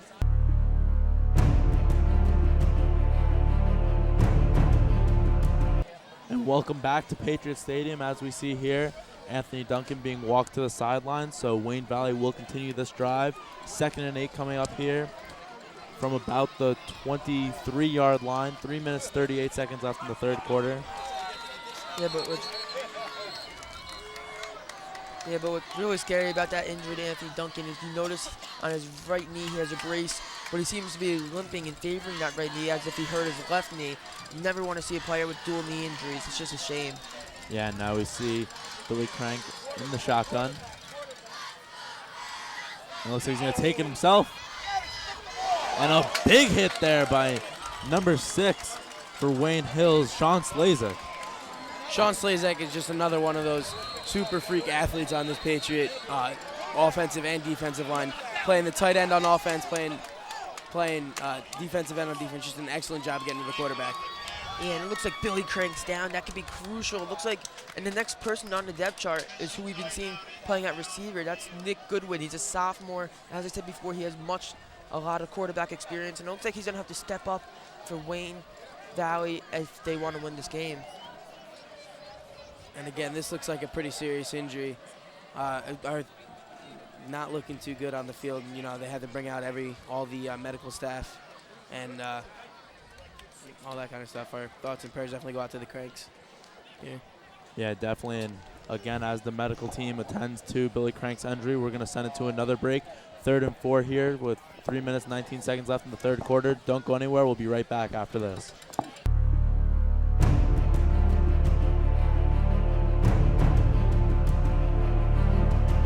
And welcome back to Patriot Stadium. We're here in the third quarter. Wayne Valley with the ball. 3rd down, 4 yards to go on their own about 27-yard line. And it's definitely going to be a very important play coming up here, Mike. Oh, yeah, 2 injuries back-to-back is very, very, very scary for the Indians here. And we see Wayne Valley going with number 13, Nick Goodwin at quarterback. And he hands it off up the middle, and Wayne Hill's defensive line not allowing any of that, stopping them for no gain on the play there. Yeah, and that injury to Billy Crank couldn't come at a worse time. I mean, no injuries are ever good, but the fact that was led to a 3rd and long where you have to put your sophomore quarterback in and try to get him to get you a first down, it's very difficult, especially on your first play. You got to work him into the offense, get him more familiar with the players, and get him more interactive. He's been playing receiver the whole game. Now he's at quarterback. And now we see 4th and 4 coming up here with 2 minutes, 30 seconds left in the third quarter. Brian Burgess and Nick Falzerano back to return this punt. That's a deep punt. And it's muffed, but Falzerano able to recover. Looking for room, runs it back to the outside. Gets his block. He's to the 50. He's to the 40. Comes back. He's to the 30. Runs to the outside. And he's taken down at the 25-yard line. But an electrifying play by Nick Falzerano, number 20. And just when it seemed like he had nowhere to go, he made a quick punt back towards the inside. An absolutely fantastic punt return there by Nick Falzerano, Matt. Yeah, great kick return. Not the first time we see a play like that. If you can recall a few years ago, the Troy Zaffino punt return. It was actually against Wayne Valley as well. Same type of situation, ran it up the sidelines.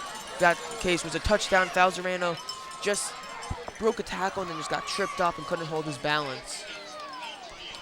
And there's a flag against the Patriots on the play, so looks like the ball's coming back quite a bit to about the Wayne Valley 48-yard line.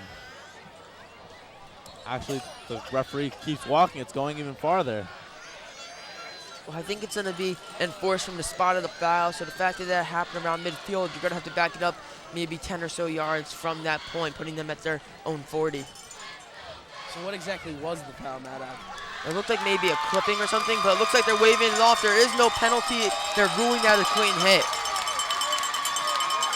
Yeah, now the referee's walking the ball back, and this Wayne Hills team goes from extreme joy to extreme disappointment, right back to extreme joy, and now Wayne Hills will get the ball on the Wayne Valley 25-yard line, and it looked like a bit of a scare there to their great field position. Yeah, you know, it was interesting to see the Hills coaches all flustered, be like, "Oh, what was the penalty for? What was the penalty for?" And then to see them reverse it and see the same thing on the Valley side, it was just very interesting to see.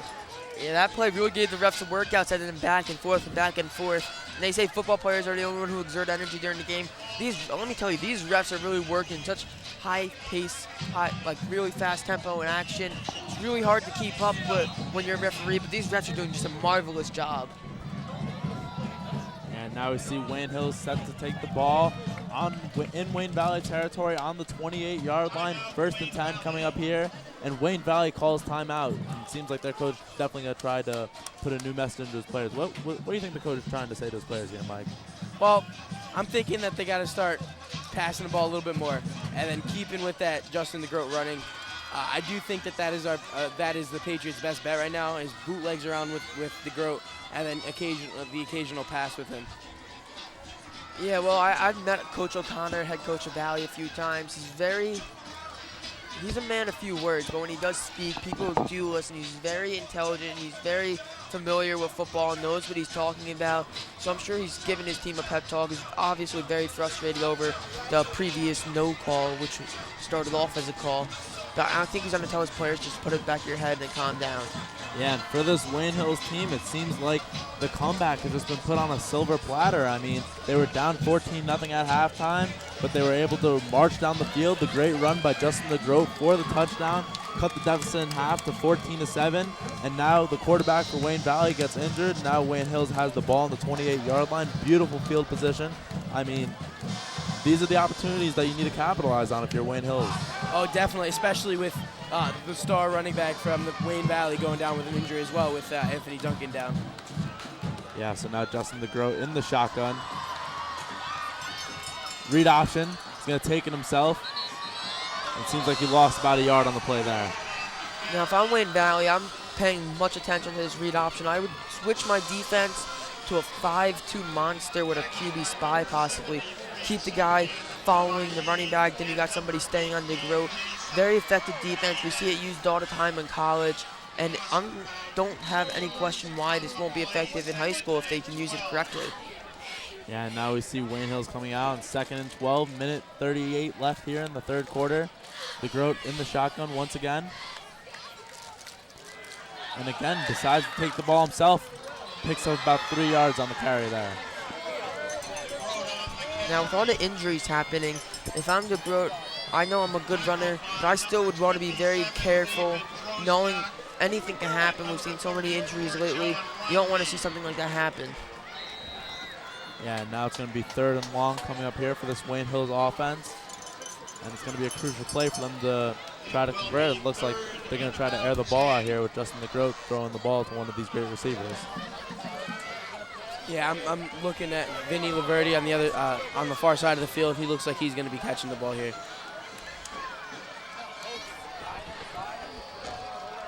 And now look at this. The Groat's going to take the ball himself again. And he's going to pick up big yardage. Takes it inside of the red zone to about the 11-yard line. 1st down for Wayne Hills. And Justin the Groat is absolutely getting the job done with his legs today, Mike. Oh, yes. By now he has to have so many yards and so many running stats that the paper's going to think that he's a running back, not a quarterback. Yeah, it's things like these that are really helpful for your team. When you can have a player who do multiple things, it's very, like, for baseball example, like there's multiple tools. Same thing in football and every sport. And the Groat's putting all his tools on, for example. and he's really putting on a clinic right now, Eric. Yeah, now we see Wayne Hills with the ball first and 10 on the about 11, 12-yard line. Now there's the handoff to Hogan. He's going to barrel through to about the 4 or 5-yard line. A big run there for Justin Hogan.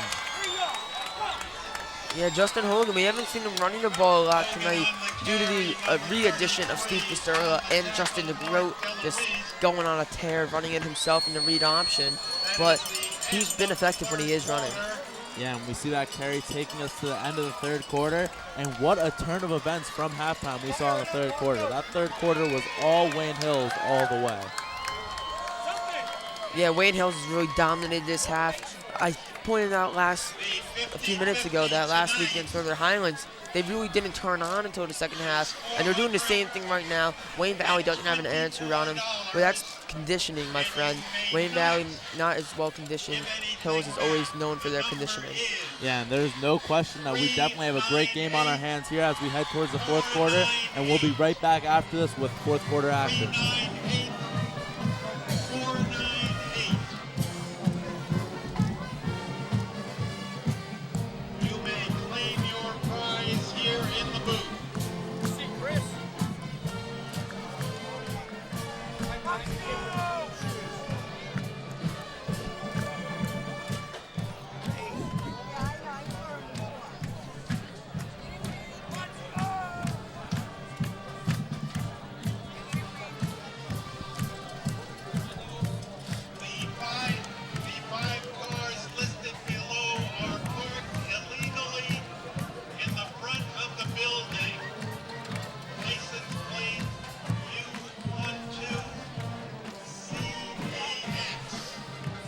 And welcome back to Patriot Stadium here for the fourth quarter. Wayne Hills has a 2nd and 4 on the 5-yard line.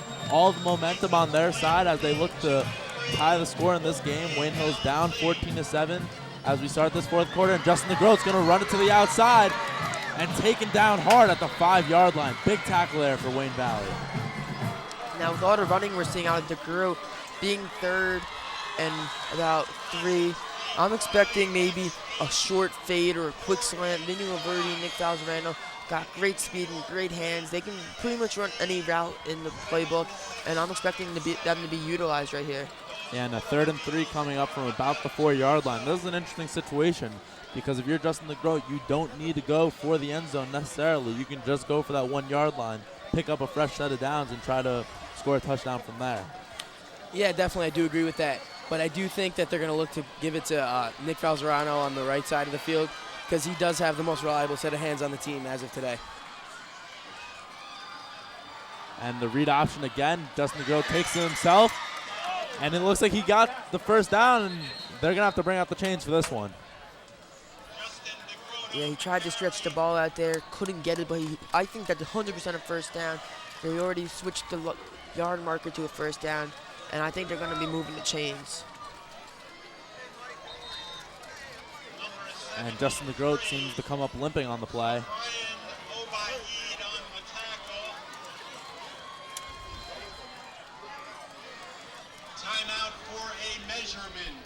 And so there's going to be a measurement here, and they're going to bring out the chains.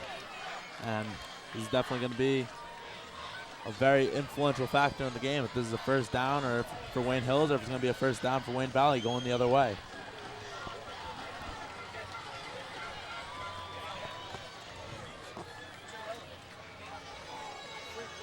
And they place down the ball.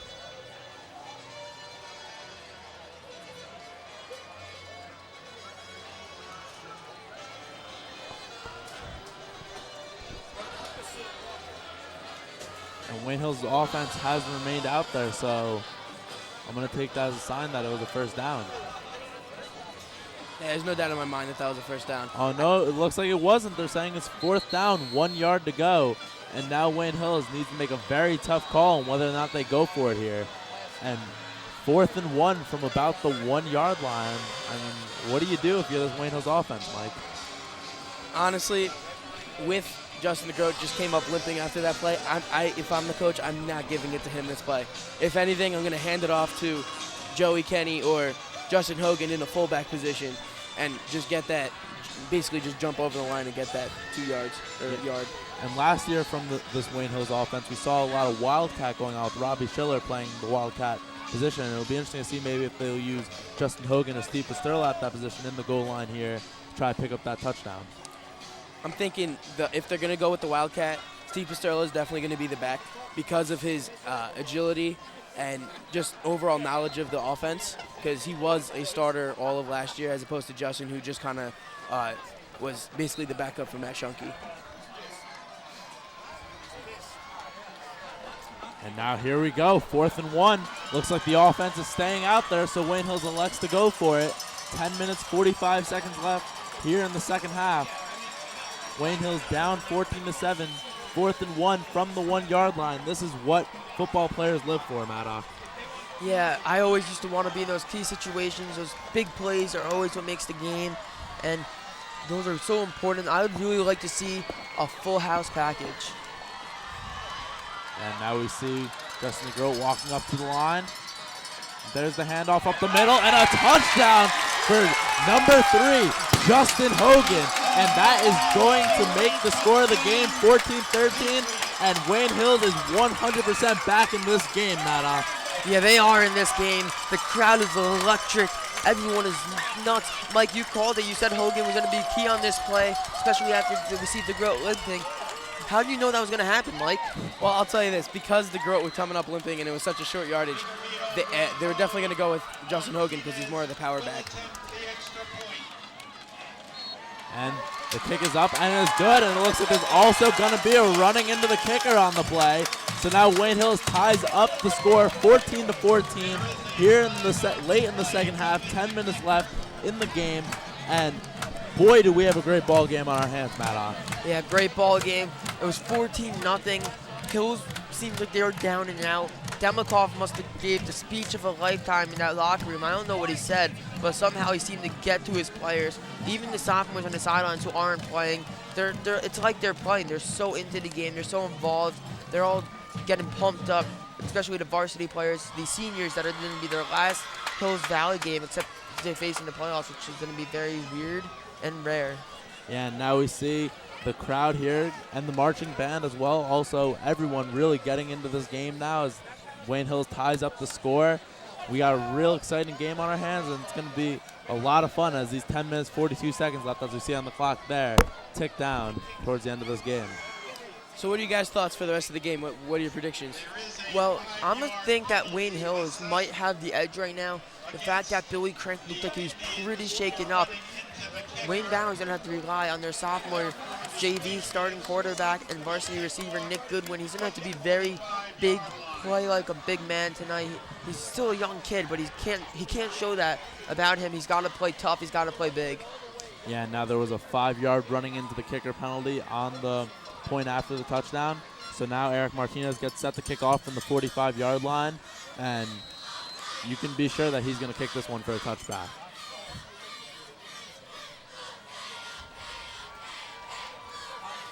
And gets way under that ball as it sails all the way out of the end zone, hits the crossbar. And now Wayne Valley is going to set up on the 20-yard line. And this is really a big possession for this Wayne Valley offense. Yeah, very big. Like I touched upon earlier, Anthony Duncan's out, so Lambert and Dowie is going to step up the running game. But Nick Goodwin in that quarterback, they're going to have to modify their offense just a little. Being a sophomore, he's not familiar with all the complex plays, although he could probably produce them. Now we see Nick Goodwin in the shotgun. Hand off to DeLuise. Picks up about 1 yard on the carry there. With two key plays, with two key players out for the Wayne Valley Indians on offense, I do look to see David DeLuise getting a lot more plays on the ball. Mark DeLuise, sorry, my bad. And now we see 2nd and 7 coming up, so there's a 3-yard carry there for Mark DeLuise. So 2nd and 7 coming up from about the 23-yard line. And Wayne Valley looking to gain some more positive yards on this play coming up here. And something I've just noticed, Derek Basnick's back in at the end position. He played there all last year, containing the outside. That's a key part to this Patriot defense right now. And there's Goodwin in the shotgun, throws to DeLuise. And a big hit there by Frankie Falzerano to take him down at the 22-yard line. Looks like a loss of 1 on the throw there. Just an excellent heads-up play to make sure he covered the guy that came out. Frankie Falzerano, Nick Falzerano, obviously they're brothers, just doing an excellent job just holding down this defense for them. Yeah, although not positive yardage really, I'd just like to point out Nick Goodwin showing his quarterback poise, staying in the pocket. Usually you see a young player try to get rid of the ball and make quick decisions. He doesn't mind taking his time. And we see again Goodwin in the shotgun. Play action, and a big throw there up the middle to his tight end, Liam Connors. And that's going to be a first down for Wayne Valley. Great throw there by Goodwin. Yeah, great throw by Goodwin. That was such a little window right there, but he found it, thread the needle, as they would say, and it really was effective, Mike. Yeah, you know, he was able to complete that big-time throw. For a second there, the whole crowd breath dropped because they thought it was picked off, but then suddenly it just fell into the receiver's hands. Excellent job there. And now Goodwin in the shotgun again. Hand off to Lamberg. And it's taken down for about a gain of 1 on the play there. Now, Goodwin is one to run, so I wouldn't be surprised if he does end up running it out of the pistol formation. And it looks like there's a flag on the play.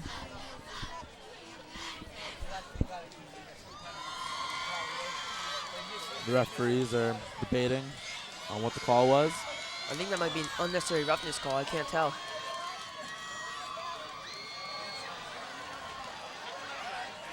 And Anthony Lambert looks like he's limping off the field now. That's another key player down for this Wayne Valley Indian offense. And it looks like after the penalty, they're going to move those chains, so it's going to be a first down for this Wayne Valley offense. And they're moving into Wayne Hills territory now.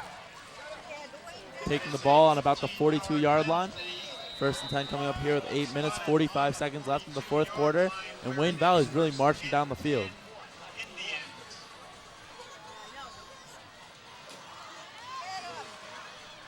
And the handoff there to number 37, Will Carney.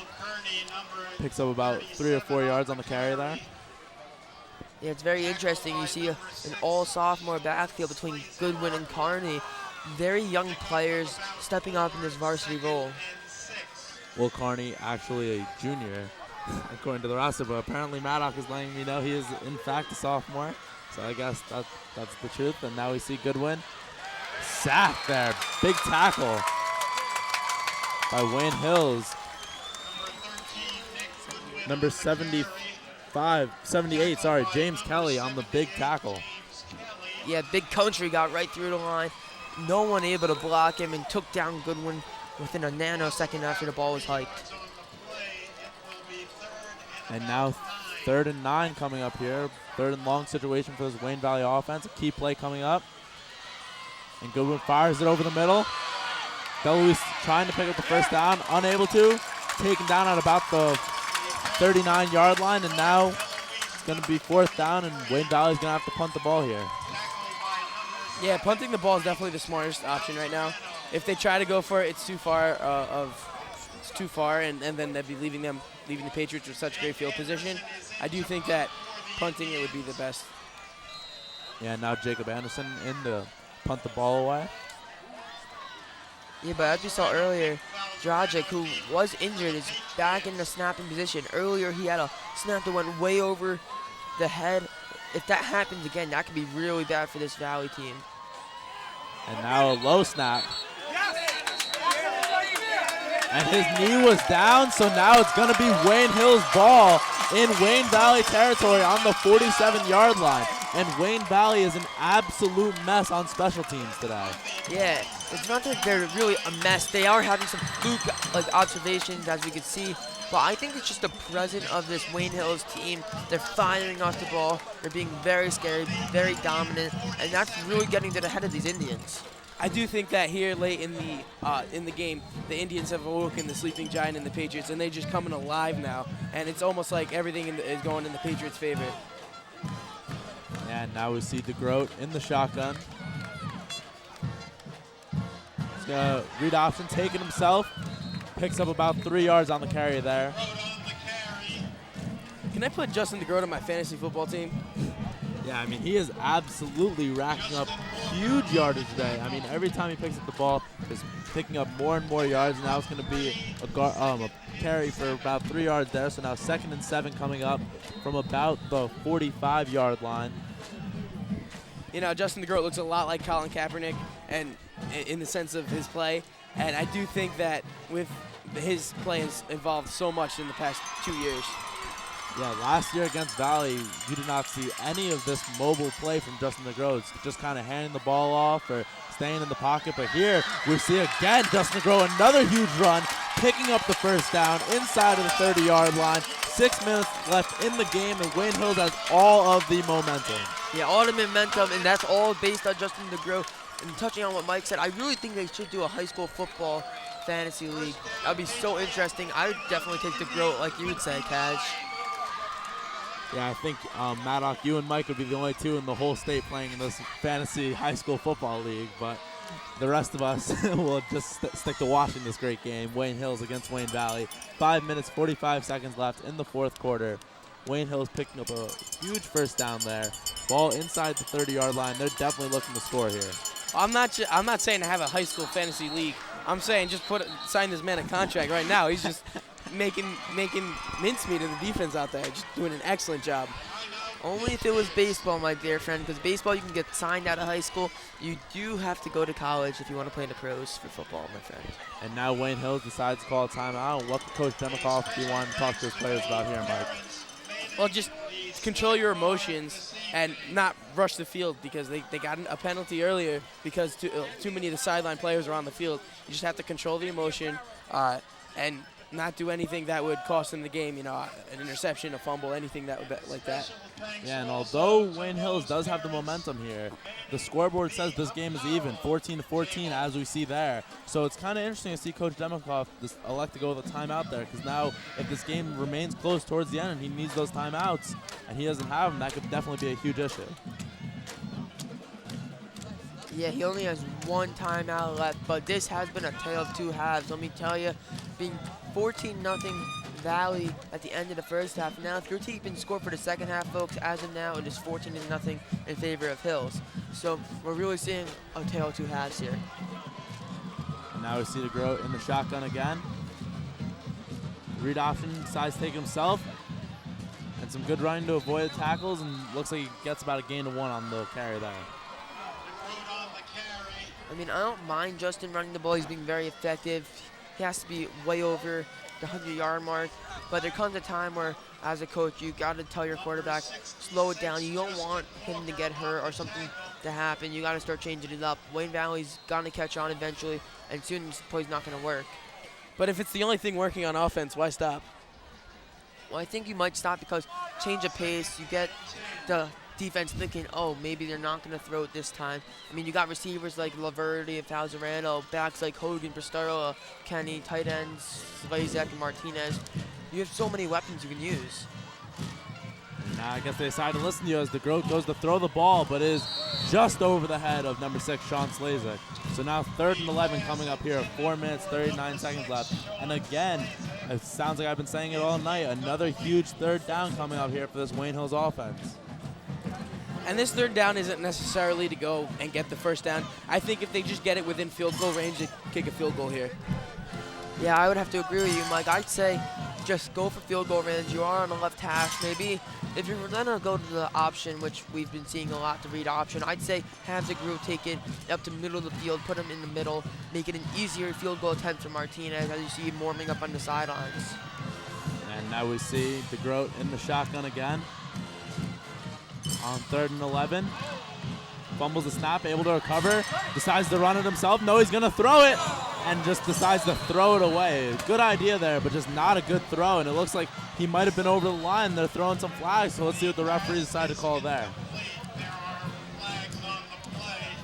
And it looks like there's a player down for Valley on the play. If I had to take a guess, I'd say that's Mark DeLuise, and that's not a good sign based on the way this Indian team has been going down. They're dropping like flies out there. Yeah, but luckily for this Wayne Valley defense, there was an illegal forward pass by Wayne Hills. So now Wayne Hills is definitely going to be out of field goal range on the play. So Wayne Hills is going to be forced to punt the ball to Wayne Valley. And now if you're Wayne Hills, you're just looking for a really good punt. Try to pin this Wayne Valley team deep in their own territory. This is one of those awkward spots for high schoolers, especially because the kickers aren't advanced enough where they can hit a 54-yard field goal, and it's still too close for you to punt it because you could punt it right through the end zone. It's a very tricky situation. If I had to guess, I'd probably go for it. Maybe just line up a pass into the middle of the field.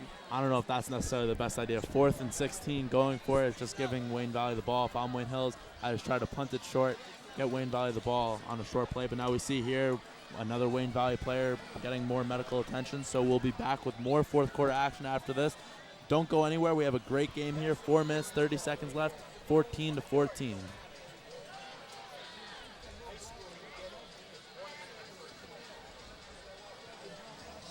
It's more than a cramp, I'll tell you that.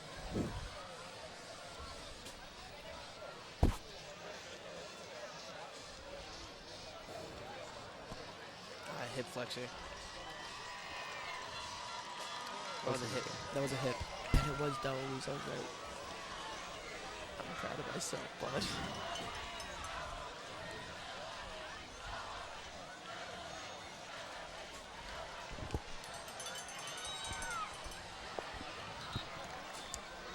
And welcome back to Patriot Stadium as we get set to continue this fourth quarter. Wayne Hills with a 4th and 16. Way out of field goal range, so it's going to look like they're going to go for the punt, and Wayne Valley is going to get the ball back. And now if you're Wayne Valley, what do you look to do on your next possession? Slow the ball down, take possession, and just make sure you can establish momentum. They still have plenty of time. All they need is a field goal to win. We see Martinez getting set to punt the ball away.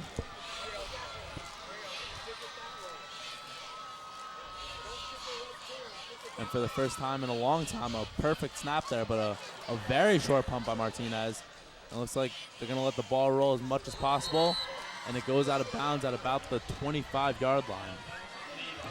Now, usually when a team has the ball with 4 minutes left in a tie game, I would say what Caggiano would say, and yeah, take your time, line up a field goal.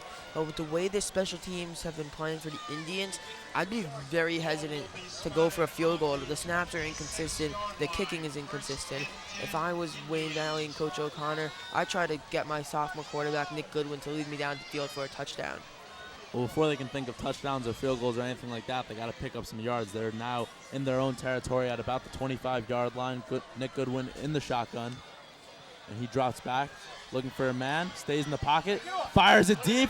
Number 4 was wide open. Number 4, Andrew Potodix, but unable to catch the ball as it sailed over his head. So now it's going to be 2nd and 10 coming up for this Wayne Valley offense.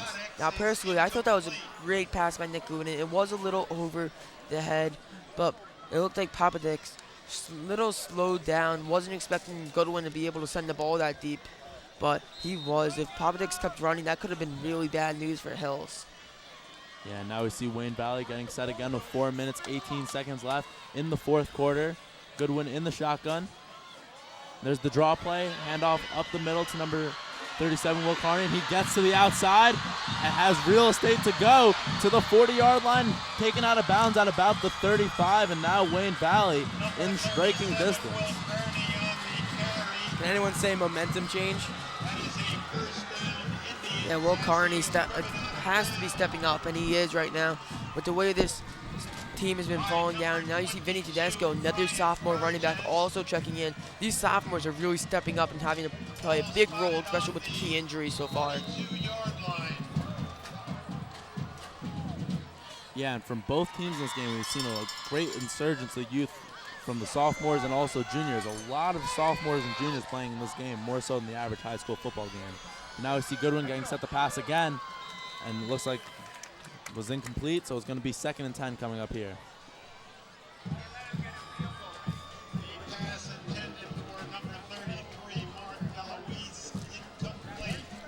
And now 4 minutes, 4 seconds left. Wayne Valley with the ball. 2nd and 10 coming up. Tie game, 14-14. We got Nick Goodwin in the shotgun. And he drops back. Good throw over the middle, but little bit underthrowing his receiver, number 24, Chris McClure. Yeah, great route ran by Chris McClure.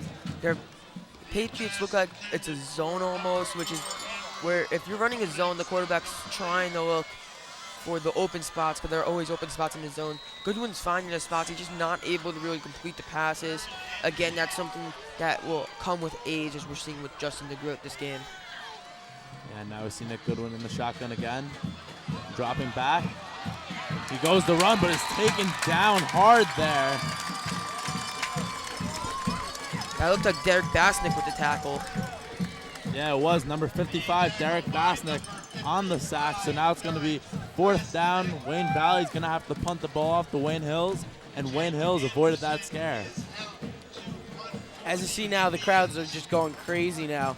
The cheerleaders are like trying to pump up the crowd and everything. This is really some game right now. Yeah, What a cheerleader's job is to pump up the fans, so I'm not surprised to see that there. And now 3 minutes, 30 seconds left. Wayne Valley, a big punt.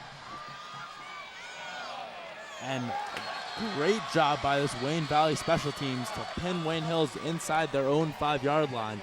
So with 3 minutes, 14 seconds left, Wayne Hills is going to get the ball back, and they're going to really need to show that they're worth it. They're going to go 97 yards and score a touchdown.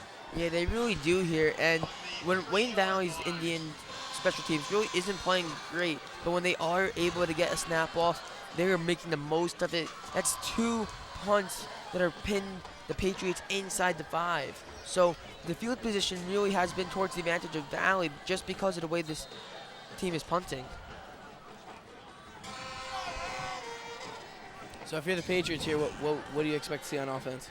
Well, I think Wayne Hills is going to continue to go with the run as they have throughout most of this game. But then as the clock seeps towards minute 30, minute 15, expect Wayne Hills to start throwing the ball a little bit, trying to get some air under it. And Wayne Valley's defensive line not allowing Wayne Hills to pick up any yards on that play there. So now it's going to be 2nd and 10 coming up with about 3 minutes left in the game. We have a tie game at 14 apiece for both teams. And it's definitely going to be a very exciting ending here, Mike. Yeah, the excitement here is just ridiculous. Less than 3 minutes to go, 97 yards until the end zone. It's going to be an interesting drive. Yeah, now 2nd and 11 coming up for this Wayne Hills team. 4th quarter. Madoc, what is this team really thinking? This team really just has to get the ball out of where they are, because that could be very bad, especially a bad punt. And now we see DeGroat dropping back, throwing the ball deep, but just over the outstretched hands of number 20, Nick Falzerano. So now it's going to be 3rd and 11 coming up for Wayne Hills, deep inside their own 5-yard line. And if you're Wayne Hills, you definitely want to at least get a couple of yards to set up better positioning for your punter here. As a Patriot offense, I think that their best bet would be to run a screen, just so that they could get up a couple of yards and then give them some space if they do need to punt. See, now Justin's been very effective. I wouldn't mind seeing him run the ball here. I know I questioned it last few minutes ago, but now I'm really thinking that's what they need to do. They're picking up the most yards that way, and we've seen a bunch of bad snaps tonight. A bad snap here could really hurt them if it goes into the end zone. Well, 3rd down coming up now, 3rd and 11, 2 minutes, 25 seconds left in the 4th quarter. DeGroat set the pass again, complete to number 20, Nick Falzerano, and it is definitely close. Yeah, but it looks like there's a flag down. The ref just picked it up, though. Pass complete to Falzerano. And let's see what the referees decide. It was definitely close to that 1st down, but I think he was just a little bit short. Maybe just a little short, like you said, Eric, but there was a flag. I think that might have been a pass interference on Ryan McDonald, the defensive back from Valley. In that case, it would still be a 15-yard penalty from a spot of the foul, giving them a 1st down. None. I don't think that's actually what happened. I believe that the referee picked up the flags. Now they're bringing out the chains to the measure. They laid the ball down. Now they're getting ready to lay down the chains. And these Wayne Hills players are going crazy, so that is a good sign that it is a 1st down for Wayne Hills, and a huge 3rd down conversion there by Justin DeGroat and Nick Falzerano. Yeah, great hookup right there by Falzerano and DeGroat. They've been working all summer on perfecting their routes, making sure they had good chemistry. because no matter how good your quarterback is or no matter how good your receiver are, you still need great chemistry to pull these plays off, no matter how simple they look. Yeah, and now Wayne Hills with some room to work, getting out of their backs towards their own end zone. So now Justin DeGroat with a very hard throw, and it's going to be incomplete. So second and 10 coming up here inside 2 minutes left in the game. Yeah, it looked like Vinny Laverde was the target receiver there. He did everything he could to bring the ball down. Then he realized if he would catch it, he'd be negative yardage. He just let that go, swatted it to the ground, which is great awareness by the sophomore receiver, knowing where he is on the field.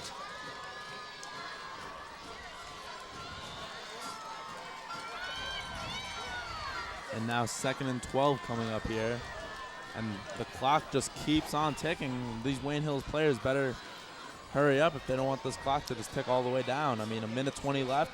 We've burned about 40 seconds since the last play.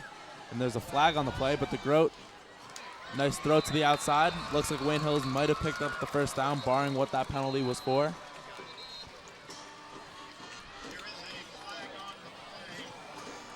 Yeah, false start. Crushing blow right there for Hills.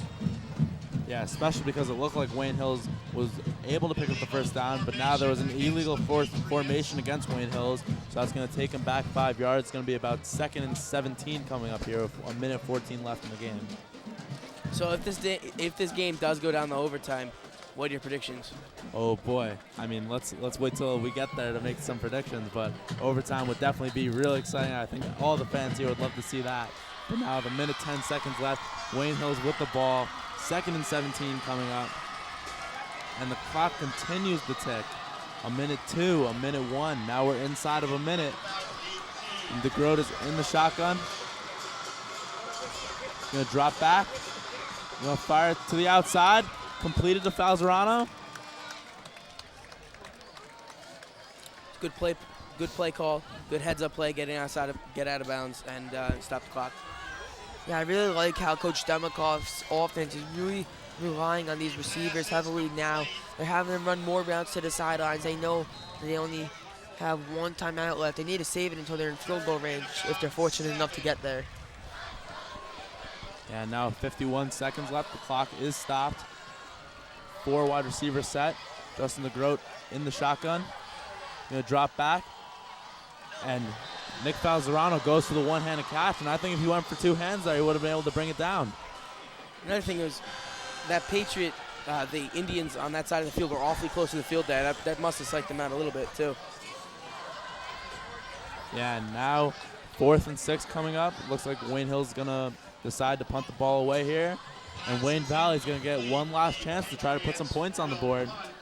Now we know Eric Martinez, great kicker, and he's proven to be a great punter. It's all on this snap. This is going to be a very important snap right here on this play.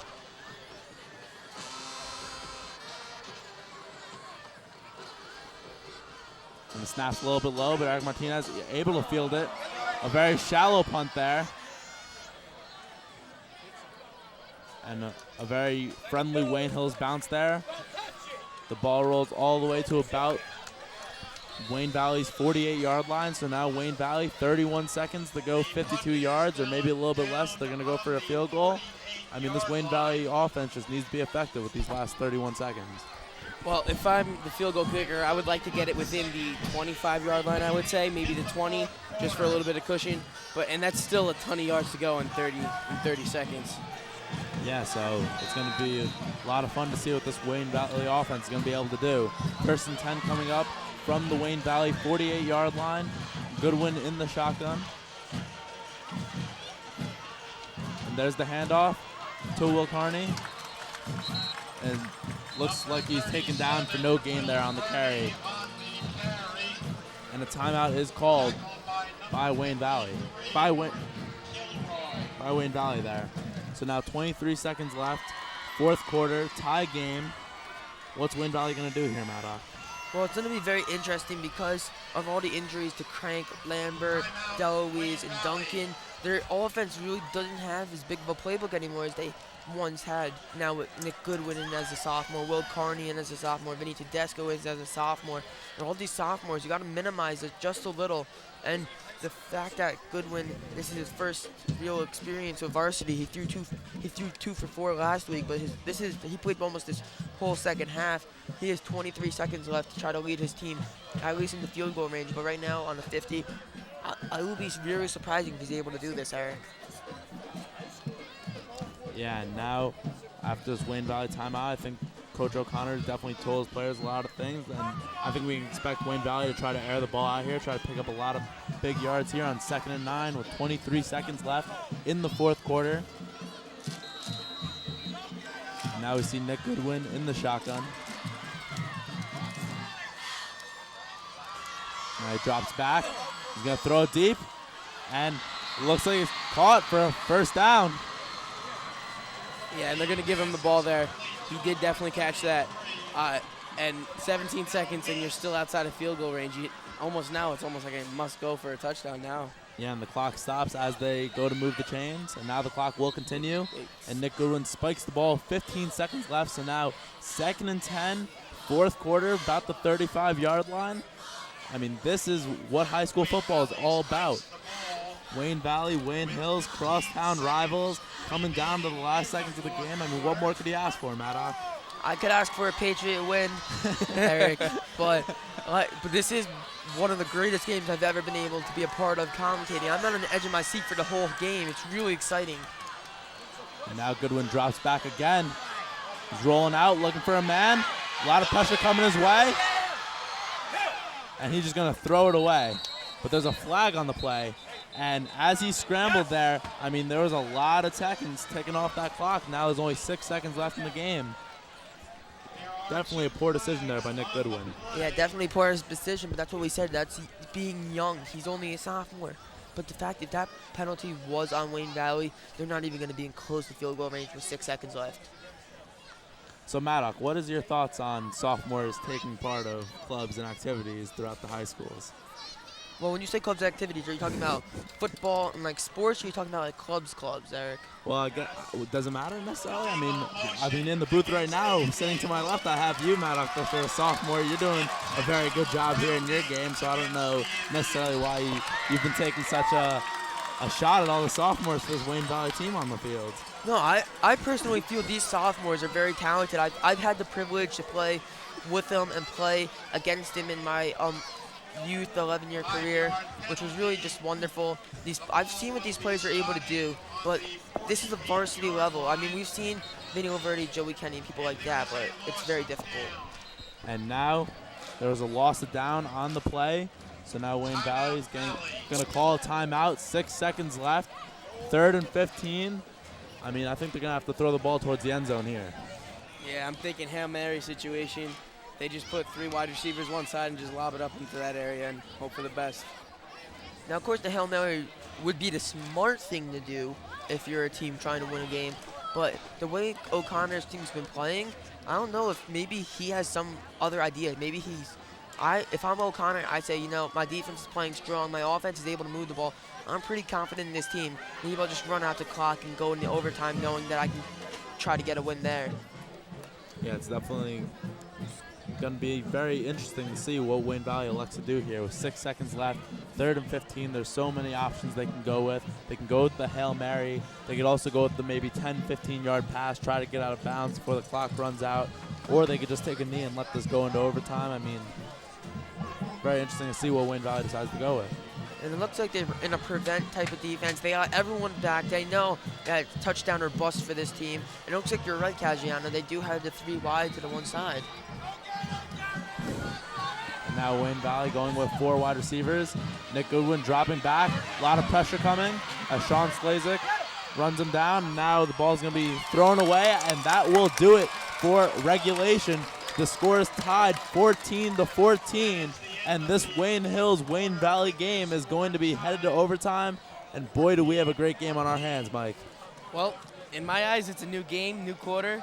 And you know what? It's just an opportunity for either team to step up and win this game.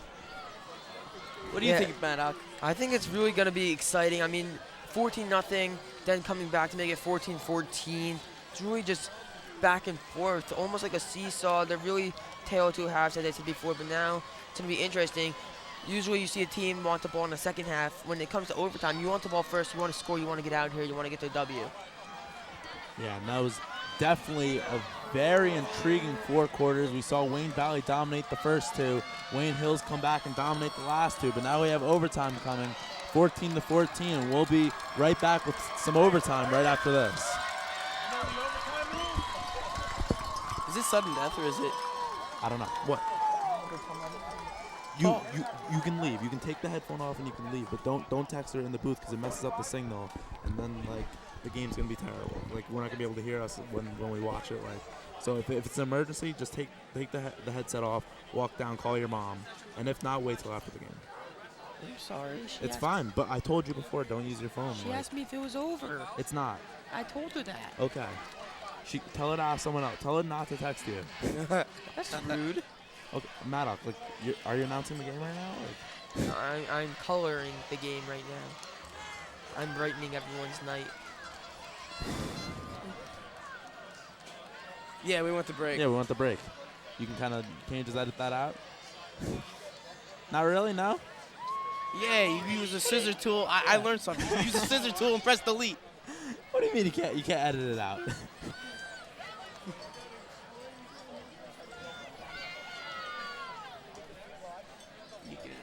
Yeah, they could edit that I out. could edit it out.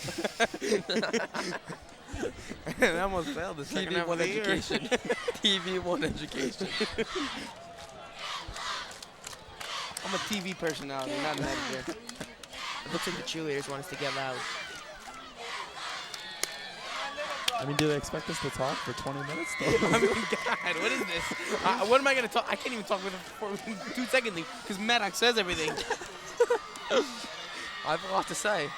Yeah, Madoc, you got to work on saying more with less words. I need to work on people skills. I guess Who has to work on people's skills? He says You he do. does. Me? No, he said he does. That's not the point. Jesus. I also got to work my AZAA. Okay, no.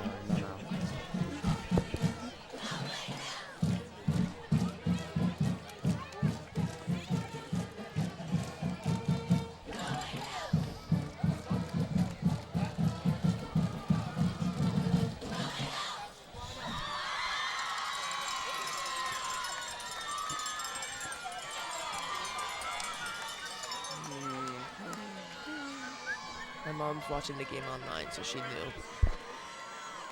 You can watch the game online? Apparently. Why am I here? I guess MSG. I guess MSG Varsity still has a website.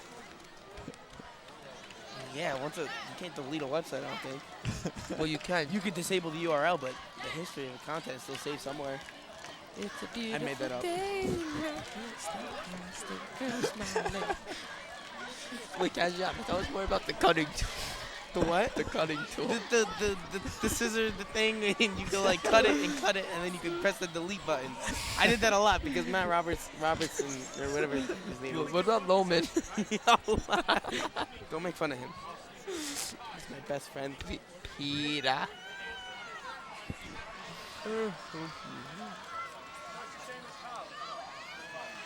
Yo, they haven't really been playing Pistero a lot. He was injured.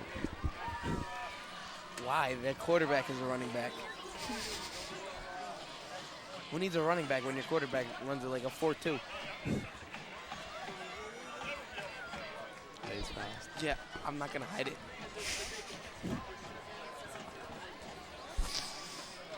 No, stop. No, be professional, please. My eye itches.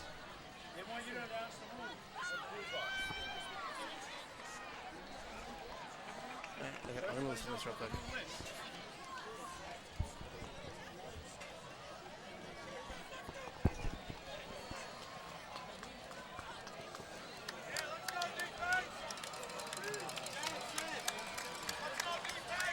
Wayne Valley has won the toss.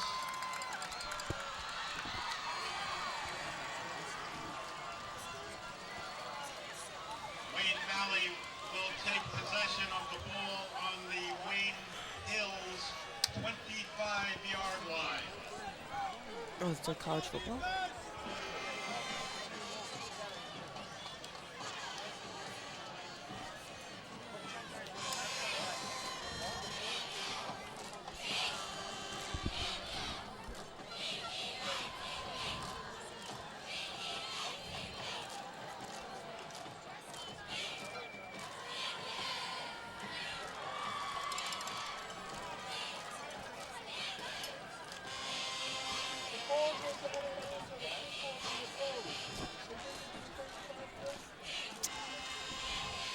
And welcome back to Patriot Stadium as we get set for this overtime period. And so the rules are very similar to the college overtime rules, where each team will get a chance with the ball from the 25-yard line. And you get one timeout in the first overtime period. So let's see what Wayne Valley can do from the Wayne Hills 25-yard line. As Nick Goodwin drops back, and the throw bounces off the hands of wide receiver number 4, Andrew Papadix. So now 2nd and 10 coming up from the 25 for Wayne Valley. Brian Burgess did a great job of covering the receiver there, and he almost had a pick there if he just got away quick enough, and that would have been basically would have taken it back to the end zone. Game over. Yeah, I mean, Burgess was in great position right there to play defensive back. That's why he's starting right now. He knows what he's supposed to do. He's a great player. And now we see Goodwin in the shotgun again. Hand off to number 37, Will Kearney. And it looks like he picks up about 3 yards on the play there. Now, we've seen so far how these injuries affect Valley so far this game. Talking in the future, the fact that these injuries could hurt them later on, that could affect their chances after this game. And now 3rd and 7 coming up here. Goodwin drops back. A strong throw there, but is incomplete. So now Wayne Valley from the 22-yard line is going to have to kick a field goal. It's going to be about a 39-yarder coming up here. Could we see a fake, Eric? I don't think they're going to be kicking a field goal here. I think they're still a little bit too far out of range. Now, touching on what Caggiano said, they're a little too far out of the range. I think maybe put one of my speedy guys like Burgess or somebody back there to return it if it's short, but looks like they're playing this like it's going to be a fake. Yeah, now the 39-yard field goal coming up here for this Wayne Valley Indian squad. And Jacob Anderson has the kick up, and it is no good. So Wayne Hills will get the ball. They need to just go 25 yards. Not even. All they need to do is really get a field goal to win this game at the second part of this first overtime period. Yeah, I got 2 words for you, and that's Justin DeGroat. He's been a maniac tonight running the ball and throwing the ball. If you only have 25 yards to go, just feed the man the ball and let him drive. Yeah, it's going to be very interesting to see what this Wayne Hills offense decides to go with here. Tie game, 14-14. In this overtime period, Justin DeGroat, as you said, has been playing absolutely fantastically all game, so I would not be surprised to see a heavy dosage of the read option here and a lot of Justin DeGroat running the ball. Now we see Justin DeGroat in the shotgun, Steve Pasterla on his side. And the refs blow the play dead. It looks like there's a penalty on the play. Oh no, there's a timeout by Wayne Valley, so Wayne Valley elects to take their one and only timeout for this overtime period. And now with the score tied 14-14, both teams get a chance to talk it over. And do you think this timeout can have any effect on the game at all, Mike?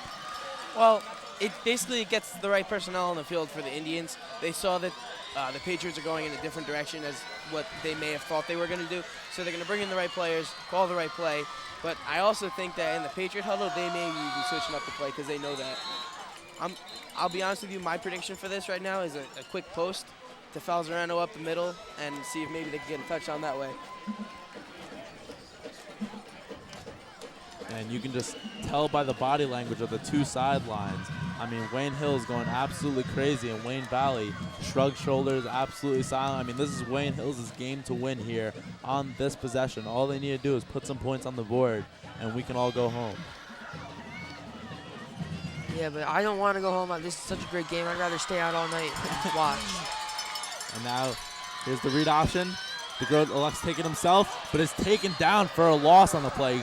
And it seems like Wayne Valley is wisening up a little bit to this read option a little bit, Mike. Yeah, wising up and creating the right personnel. Plus, also, the blocking there kind of fell apart. I don't think the blocking was all there. I feel like the offensive line could have done a little bit better of a job covering that left side.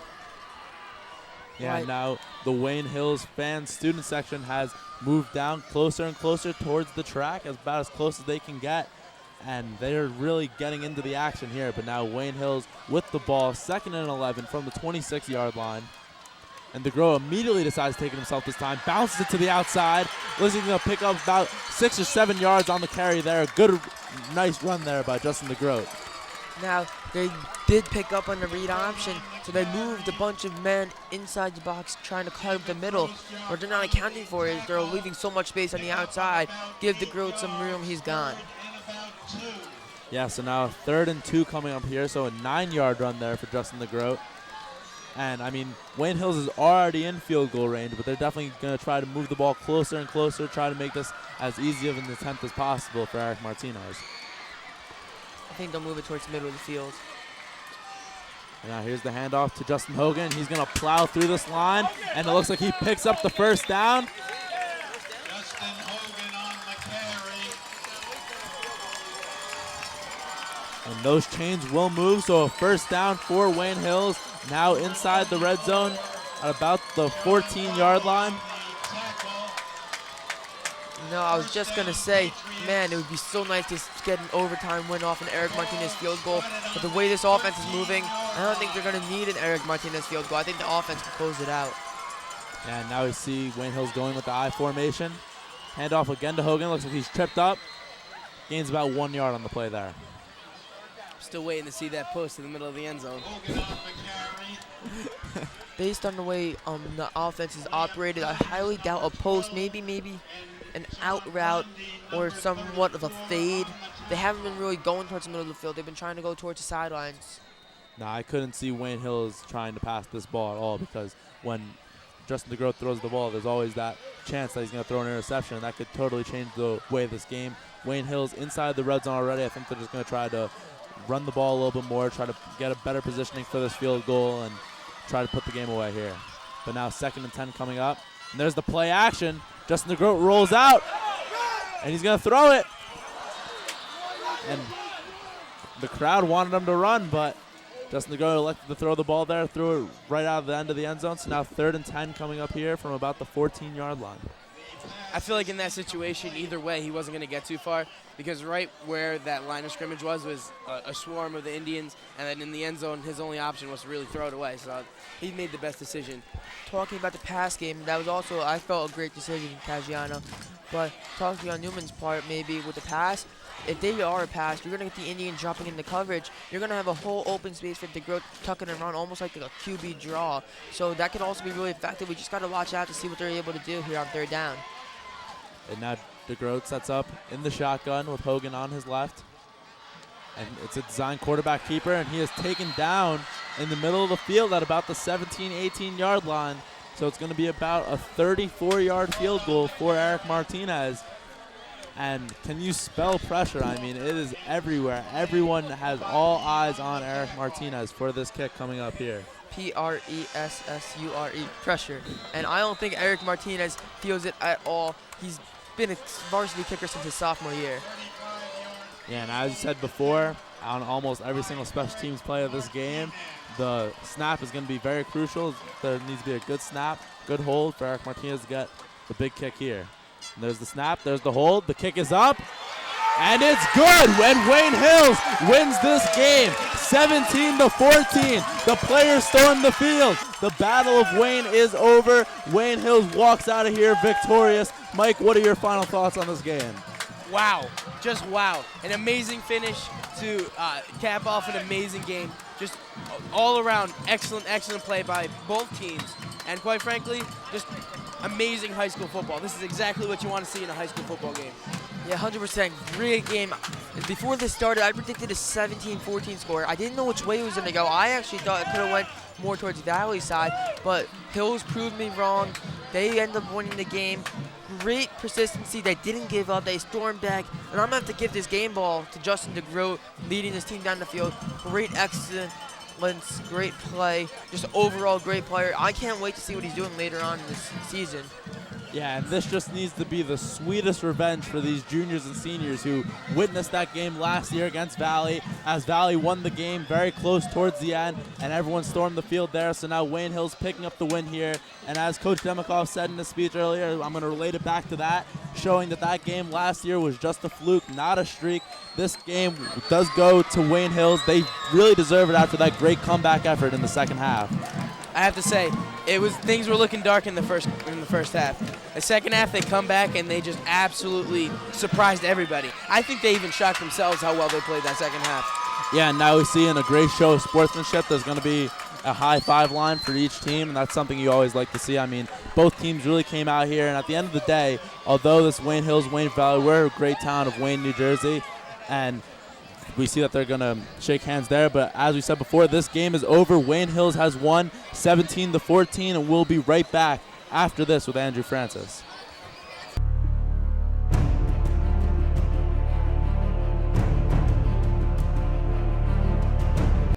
I'm here with kicker Eric Martinez. Eric, first off, congratulations on the victory. Going into halftime, what did you think the team needed to do to make sure you could stay in this game and hopefully come out with a victory, which is what you did? Yeah, we went into halftime. We were all down on ourselves. Our coach and our bunch of players helped get us up. We knew that 14-0 was definitely overcomable. We just didn't give up. We came out and we got it done. Going into that kick, overtime, you make it, you win. You miss it, they get the ball back, they have a chance to win. What were you thinking? You know, I knew that when we were on defense first, our defense was going to shut it down. They played an amazing second half. They completely shut down the Valley offense, and I knew it was going to come down to me. I don't know how far it was going to be. I don't know what hash it was going to be on, but I knew I was going to have to make a big kick, and I went out there, and that's what I did. All right. Congratulations, Eric, on the victory. Thanks a lot. And tune in next week.